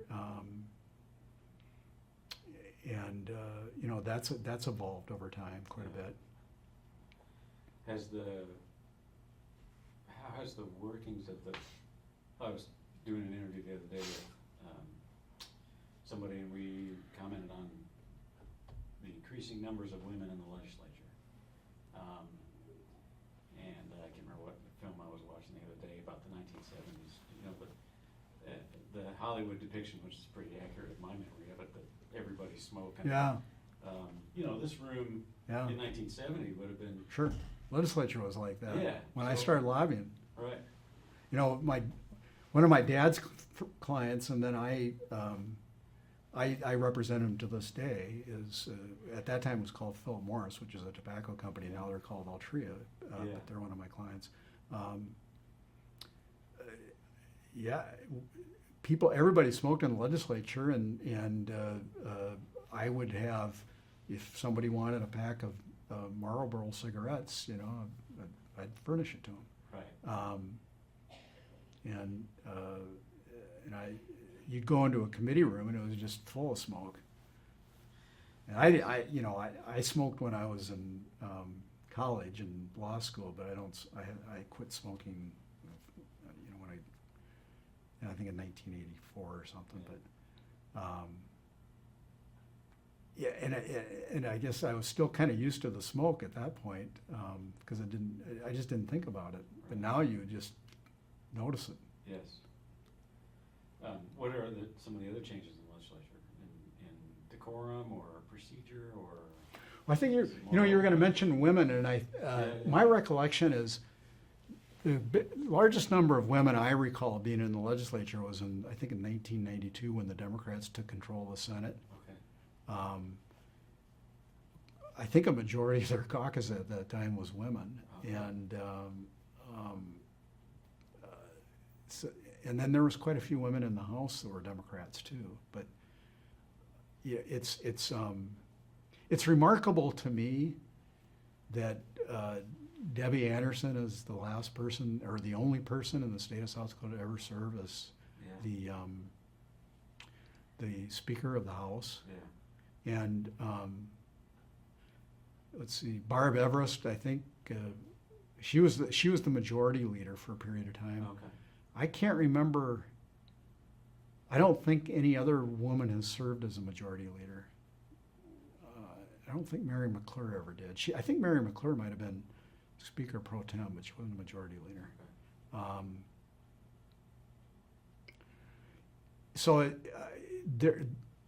The number of women in the legislature kind of ebbs and flows.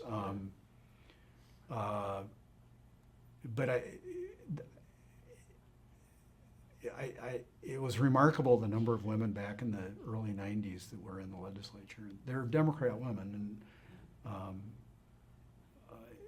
and they had, there were committee chairs because there was several. trying to remember. I remember Pam Nelson was chair of Commerce Committee. So it's kind of remarkable that there haven't been more women leaders in the legislature. I think that'll change soon. Yeah. I think that the two things that are most significant changes in the legislature, the first I would say is technology, in terms of how it's changed. I mean, it's changed everything, but you really see it with the legislature, at least in my experience. When I started lobbying, first of all, there were no cell phones. Right. They had a bank of phone booths. Yeah. We used to have a woman who was our lobbyist attendant, and the lobbyists would all get together and they'd hire this woman, and she had a desk on the third floor, you know where those phone booths are now? Yes. And there's that desk. Uh-huh. Okay. Well, there used to be a bank of phone booths all the way along there, and Okay. then there was the lobbyist attendant desk. And so if you wanted to make a phone call, Yeah. you would go to her. She would have your credit card number, your telephone credit card Okay. number, and she would make the phone call for you. You go in the phone booth, and then she would connect Oh, you, Okay. and that's how you call your clients and so forth. Okay. And the other thing in those days is when a bill got introduced, you know, that they didn't have it, it didn't get posted on the internet. And so a bill would get introduced and they'd have one copy. This was before it even go to the printer. You know, they take a bill when it was introduced after it had been processed by LRC.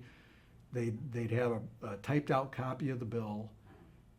They'd have for the legislator, and then they'd have what we called the spindle in the House and the spindle in the Senate. It was a big binder, and if a bill got introduced and you wanted to see what the bill was, you had to go to this binder and you'd sort through there, and so you'd stand in line. Stand in line with everybody else. You know, because you'd want to find out what bills had been introduced that day so you could go call your client and tell him you got a bill that we need to worry about. Yeah. And you weren't supposed to remove the bill from the binder. Although you could take it and go into the copy room and get a photocopy of it, but you had to bring it right back, and everybody was on their scouts out. And I remember in those days, oftentimes you'd have to go up to the Capitol at night to go through the bills because, you know, there were so many people that wanted to look at them. You just didn't get it done during the day. So technology changed that.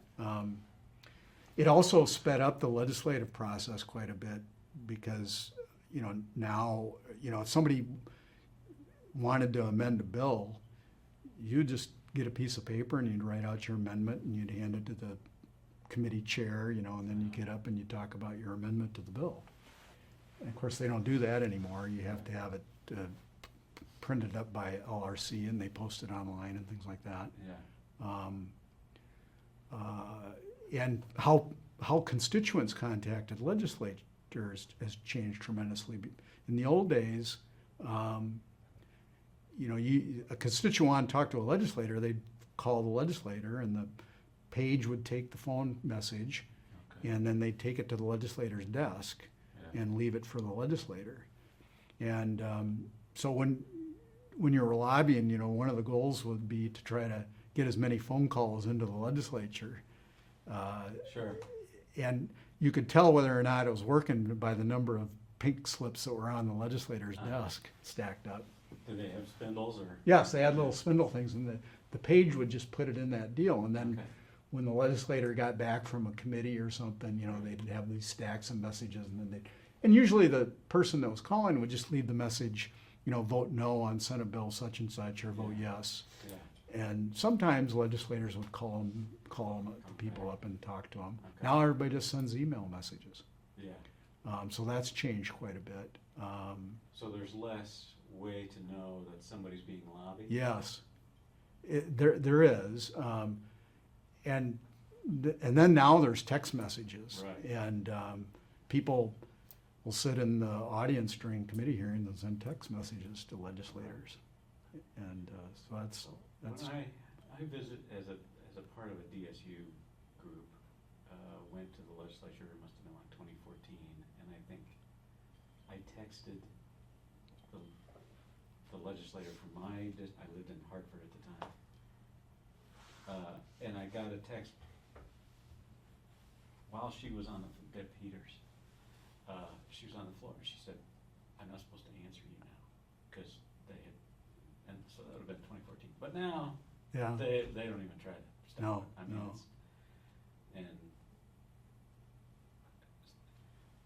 It strikes me that it would be tougher to do your job because there's less telltale signs that somebody's Yeah. getting pressure Yeah. to go one way or another. So, particularly if there's a Yeah, phone bank, and I you can tell when the phones are ringing. Yeah. Yeah. I can sit in a committee meeting and I can tell when somebody's sending a text message to a legislator. I mean, not if somebody's at home, but Right. I can I can sense when somebody in the audience is texting a legislator. Yeah. I try not to do that. I don't. Sometimes a legislator will send me a text to, mostly just for, about whether I'm going to testify or not or something like that. But,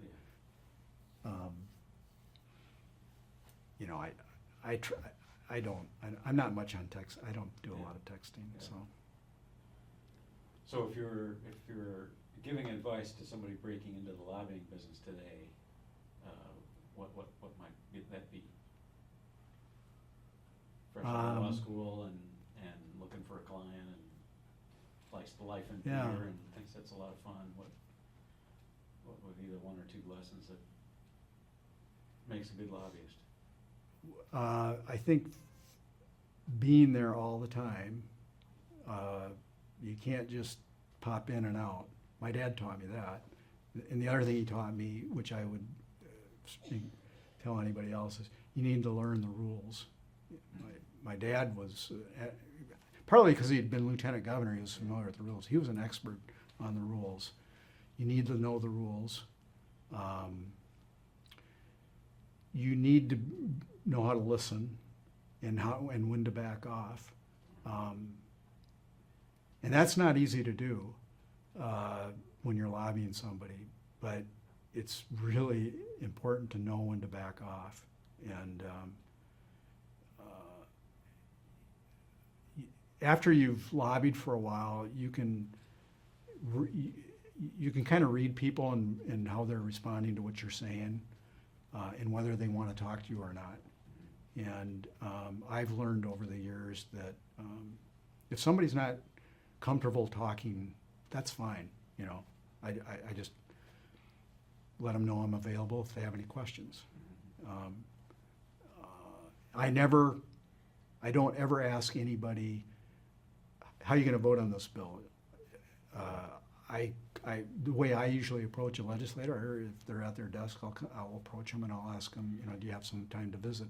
And then I'll tell them what bill I want to talk to them about, who my client is on that bill, and I'll try to be brief because I know that their time is very valuable.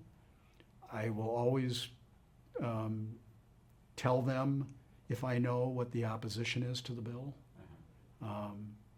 If I know an organization is going to oppose my bill, I always tell a legislator, you're going to, this such and such organization is opposed to it, and this is the reason I think they're opposed to it, and then I'll respond to their reasoning. Yeah. But part of it is, I want them to know who's against it when they're sharing information, because it makes a difference to a legislator as to whether there's opposition to a bill and what the opposition is to it. Right.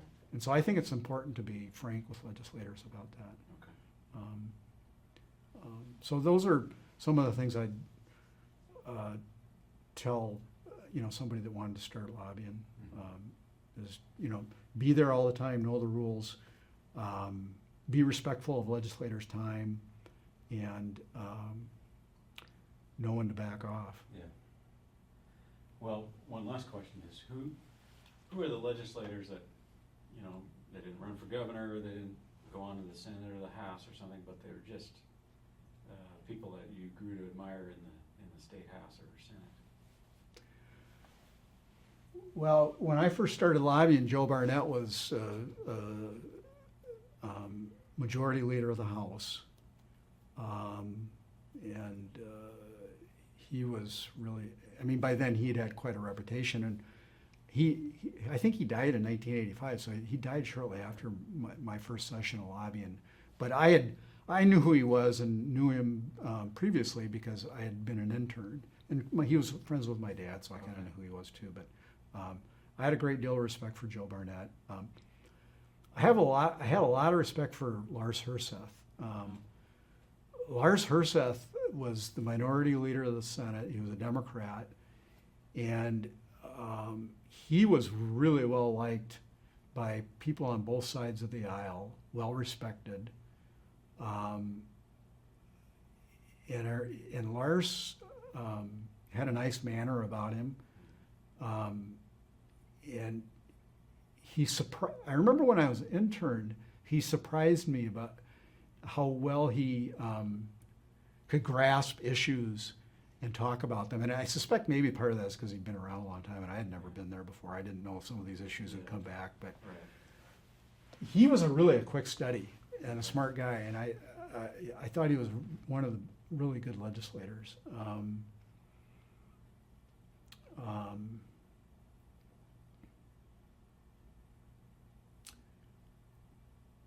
Right now, I have a lot of respect for Lee Schoenbeck, and I went to law school together. I've known him since law school. We were not close friends in law school. He came to the legislature, I think, during Jankel's second term, so that would have been in the mid-90s or so.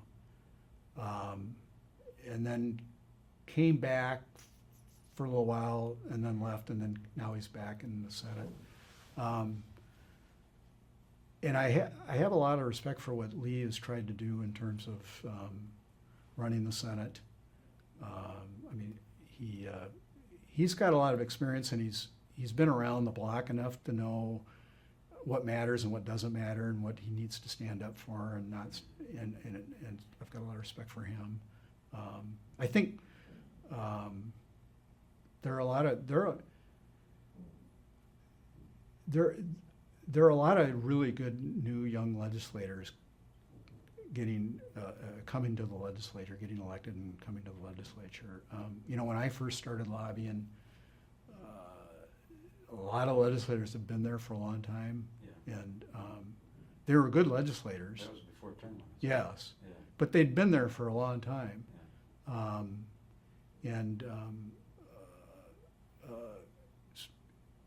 There was not as much turnover as there is now because and that's because of term limits. But it created an opportunity for more young people to come to appear. A lot of them don't stay as long as they used to, but I think that it's good for the state, and I'm happy to see it. Is term limits a good thing overall? Some people have argued that term limits is a good thing for lobbyists, and I don't agree with that. Okay. And the reason I don't agree with it is when a legislator has been there for a really long time, that legislator is a lot easier for me to lobby because I know what their voting record is. Before term limits came along, I used to be able to look at bills and I'd look at who the sponsors on the bill were, and I could tell you, I don't think this bill's going to pass. And somebody said, "Why?" And I said, "Because I'm looking at the sponsors." Yeah. And I could predict how legislators were going to vote because they'd been there a long time, and I'd seen them vote year after year on things, and I kind of knew how they thought, and I'd lobbied them. Yeah.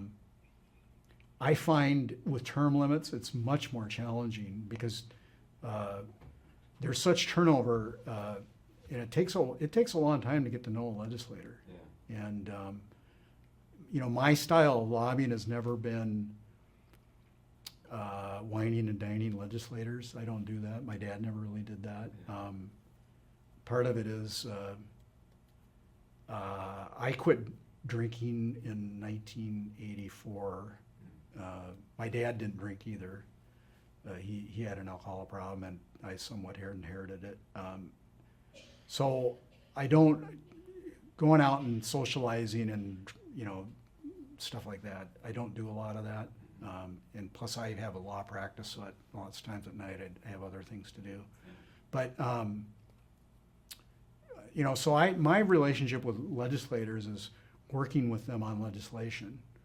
And incidentally, a young legislator asked me, a young lobbyist asked me about, how you develop relationships with legislators. And I said the best way to develop a relationship with a legislator is work with them on an issue. Because that's what they're there to do, and that's really what they're there to accomplish something. And if you're working on a bill together, you get to know each other. You get to see them in action. They get to see you in action a little bit. They know what to expect from you, and you know what to expect from them. I think as a lobbyist, when you have so many new people coming in all the time, you don't have those kinds of relationships, and it takes a long time to develop that kind of a relationship, a working relationship. And so it makes your job harder. So it's counterintuitive to what? Yeah. Yeah. At least for me. Yeah. And I think I think there's a lot of lobbyists would argue that term limits is a bad thing because you lose all this institutional knowledge. Mm-hmm. And some people say, well, then the lobbyists are the only institutional knowledge. Right. There's some truth to that. Or the bureaucrats. Yeah. But there's a lot of changeover in state government too. There is. I think it's healthy for the system for new people to come in, as much as I hate to see my friends go. Mm-hmm. But, sometimes there's people that are leaving that I'm glad to see them leave. That the one thing that happens when you're lobbying is that you make people mad sometimes. I've killed a lot of people's bills, and they've resented that and held it against me over the years. And so sometimes I'm not so sad when they leave. Yeah. But most of the time, I enjoy them, and I'm sorry to see them leave, but I'm always, it's fun getting to meet new people and work with new people. Yeah. So. Great. Well, anything else you want to cover? Oh my gosh. It's almost Yeah, it's 1:45. I've probably taken more of your time than you wanted to.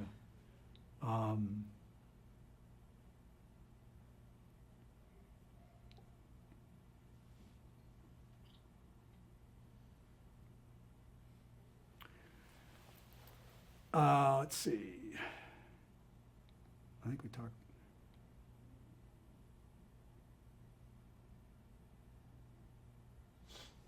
I guess my only lingering question is, you mentioned the mining and how that came. When do you recall the first indications that Homestake was going to shut down? Because I think it finally closes in 2004 or 2003. Was that a flash bang, or was there a kind of a slow? Well, so all these other mining companies that had started operations in the Black Hills in this would have been in the late 80s, Mm-hmm. early 90s. They started operations because of the price of gold got to a certain level. I think at that time it was like, if the price of gold was at $250, it was profitable to mine. Mining underground was always very expensive, but surface mining was less expensive. And I remember when I was lobbying for the Mining Association, I got to go underground at the Homestake mine and visit it. It was quite an experience. But by the time Homestake had closed, all those other mining operations, except for Wharf, which is still out there today. I don't know if it's still called Wharf, but they're mining near Terry Peak. That was all that was really left. And I think it was becoming evident that it was getting way too expensive to extract gold underground. And so I think their handwriting was kind of on the wall that Homestake wasn't going to be there much longer. Okay. So I don't think it was a huge shock. Yeah. And it didn't, at that point, I don't think it had a really huge impact on the state economy. I don't think the state tax revenue from ore, mining, gold I don't think the revenue from that was significant. Yeah. By then, I don't think that their employment base was that great either. Right. I remember when I was an intern, speaking of Homestake, I think the only Democrat that I ever met that was elected from Lawrence County was Reed Richards. He was a lawyer from, I think he practiced law up in Leader. And at the time I never really thought about it, but now I guess I understand the only reason there was ever a Democrat legislator from Lead, South Dakota, or Lawrence County, South Dakota, is because Homestake was there and they had a union. And once Homestake closed the union, there was no Democrats getting elected out of that district. And he was the last one. Even after he left, there wasn't, it was a dry spell, but it didn't occur to me at the time that the only reason he was able to get elected is because at that point there was some there's still some union guys up there working for the mine. Yeah, sure. But when you look at the things that happened, the minings, and then you had the Deadwood Gaming, and then Video Lottery came along, and Citibank. Mm-hmm. I think the ethanol industry's had a big impact on I think it's really sort of sustained our farm economy especially after what happened in the 80s, the late 80s with the farm crisis. And I currently represent the Ethanol Producers Association, Okay. so I'm familiar with the industry. But I wasn't representing it when they initially got started.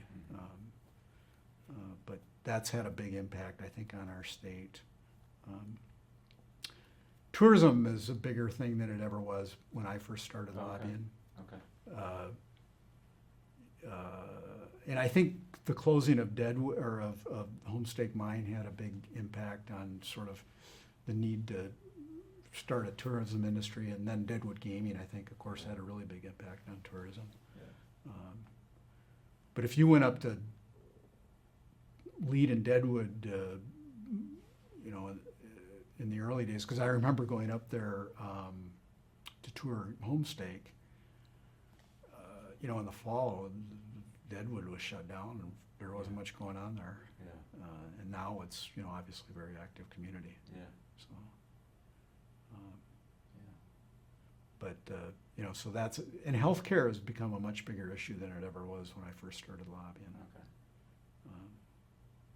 And just economic development. The attitude, I've represented the Licensed Beverage Dealers Association, Okay. and then now I've represented Anheuser-Busch for a number of years, and so I've been involved in alcoholic beverage issues for a long time. And the legislature's attitude about alcohol has completely changed since I started lobbying. There were a lot of legislators, they'd call them, dries, because they were against any kind of alcohol. Right. And from the alcoholic beverage industry, some of the regulations are regulations that we support, and so it's kind of counterintuitive. But you'd have over the years there was a lot of efforts to kind of deregulate the alcoholic beverage industry. We have a 3-tier system for selling alcohol, which meant that if you were a retail establishment, you couldn't be a distributor and you couldn't be a manufacturer. And if you're a manufacturer, obviously you couldn't own a retail. But then with the breweries and the artisan distillers and stuff, they want to cross all the different they want to be vertically integrated. Yeah. And so there's been fights in the legislature about sort of deregulating the alcoholic beverage industry. And then we control liquor licenses based on a quota system. And so the number of licenses that a city can issue is based on their population. And when I was representing the licensed beverage dealers, most of my time was spent fighting efforts by legislators to create new liquor licenses for their communities. And and initially it wasn't very hard to do because liquor was kind of taboo. Yeah. People drank, but they didn't think it should be. They thought it should be in bars, Yeah. and that you shouldn't sell alcohol in anywhere other than bars and liquor stores. And they didn't want a lot of bars. Yeah. And so it was a lot less difficult if you were representing the retail end of the business to fight off efforts to open up liquor licenses and to allow grocery stores Right. to sell alcohol other than beer. Yeah. And that's changed completely. Now legislators, they kind of shake their head and say, well, why do we have these archaic rules restricting alcohol? Yeah. And the alcoholic beverage industry is trying to defend those rules. So Yeah. that's changed quite a bit. Yes. And it'll be interesting to see what happens with cannabis. Well, yeah, I think I know where that's going, but, yeah, I think the city of Sioux Falls get 5 licenses or something for cannabis. Yeah, it's all medical. For the Yeah, For the medical. yeah. If it ever becomes recreational, it'll be interesting to see how that all evolves. Yeah. Because the model is a little bit like the alcoholic beverage industry model. Right. Yeah, I mean, in 1918, Norbeck got prohibition passed, and Yeah. now you can buy as many bottles of wine as you want in any grocery store almost. So, Yeah, I think. lots of change. Did you ever read that book that Seth Tupper wrote about Calvin Coolidge coming to South Dakota? I read parts of it. I need to sit down and just read the whole. You should read the whole thing. Yeah. There's a scene in there where, if I remember this correctly, so Calvin Coolidge comes to South Dakota by train, Yeah. and so he stops in Pierre, and this would be the DM&E line, or well, it'd be the Chicago, or I mean the Rapid City, Pierre, and Eastern Railroad line. So he comes to Pierre and he stops to see Governor Bulow. Yeah. And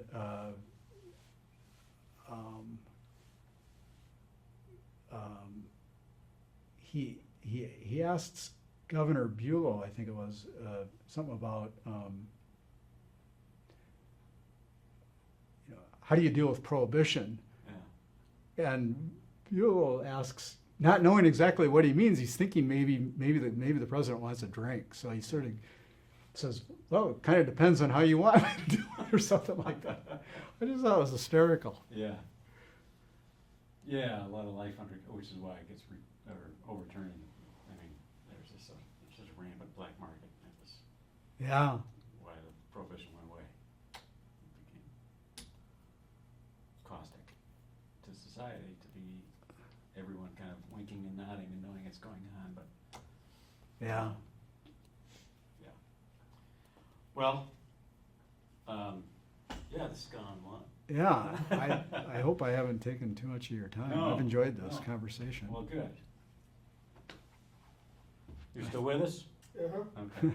I'm sure you've had enough. Your battery didn't die? No, battery's good, but I Battery's will good. have to switch out the memory card here soon. Okay. Well, I think we're kaput, if not done. Great. Um, It's unfortunate that my dad's not here. Yeah. You would have loved to have had a conversation with him. yeah, He was. yeah. When did he pass away? He passed away in. He quit lobbying in 2008 and passed away in 2010. Okay.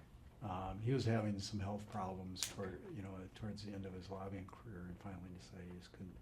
Yeah. He'd struggled with various forms of cancer for a number of years. And then also at the end, he was in early onset of Alzheimer's. Okay. But he he was a remarkable lobbyist. You know, one of the things that has always been, I thought was amazing is that he was one of the most successful he and Jerry Murphy were considered the dean of the lobbyist corps during their term as lobbying. And you know, my dad was a Democrat, and he lobbied all those years when, you know, the legislature was controlled by the Republicans. Yeah. And I thought, and he was very well liked and respected by the governors during those years, and really a close friend with Governor Janklow. And to me, it's kind of remarkable that he had as successful a career as he did. You know, but he understood politics, and people liked him, and he understood people. Yeah. You know.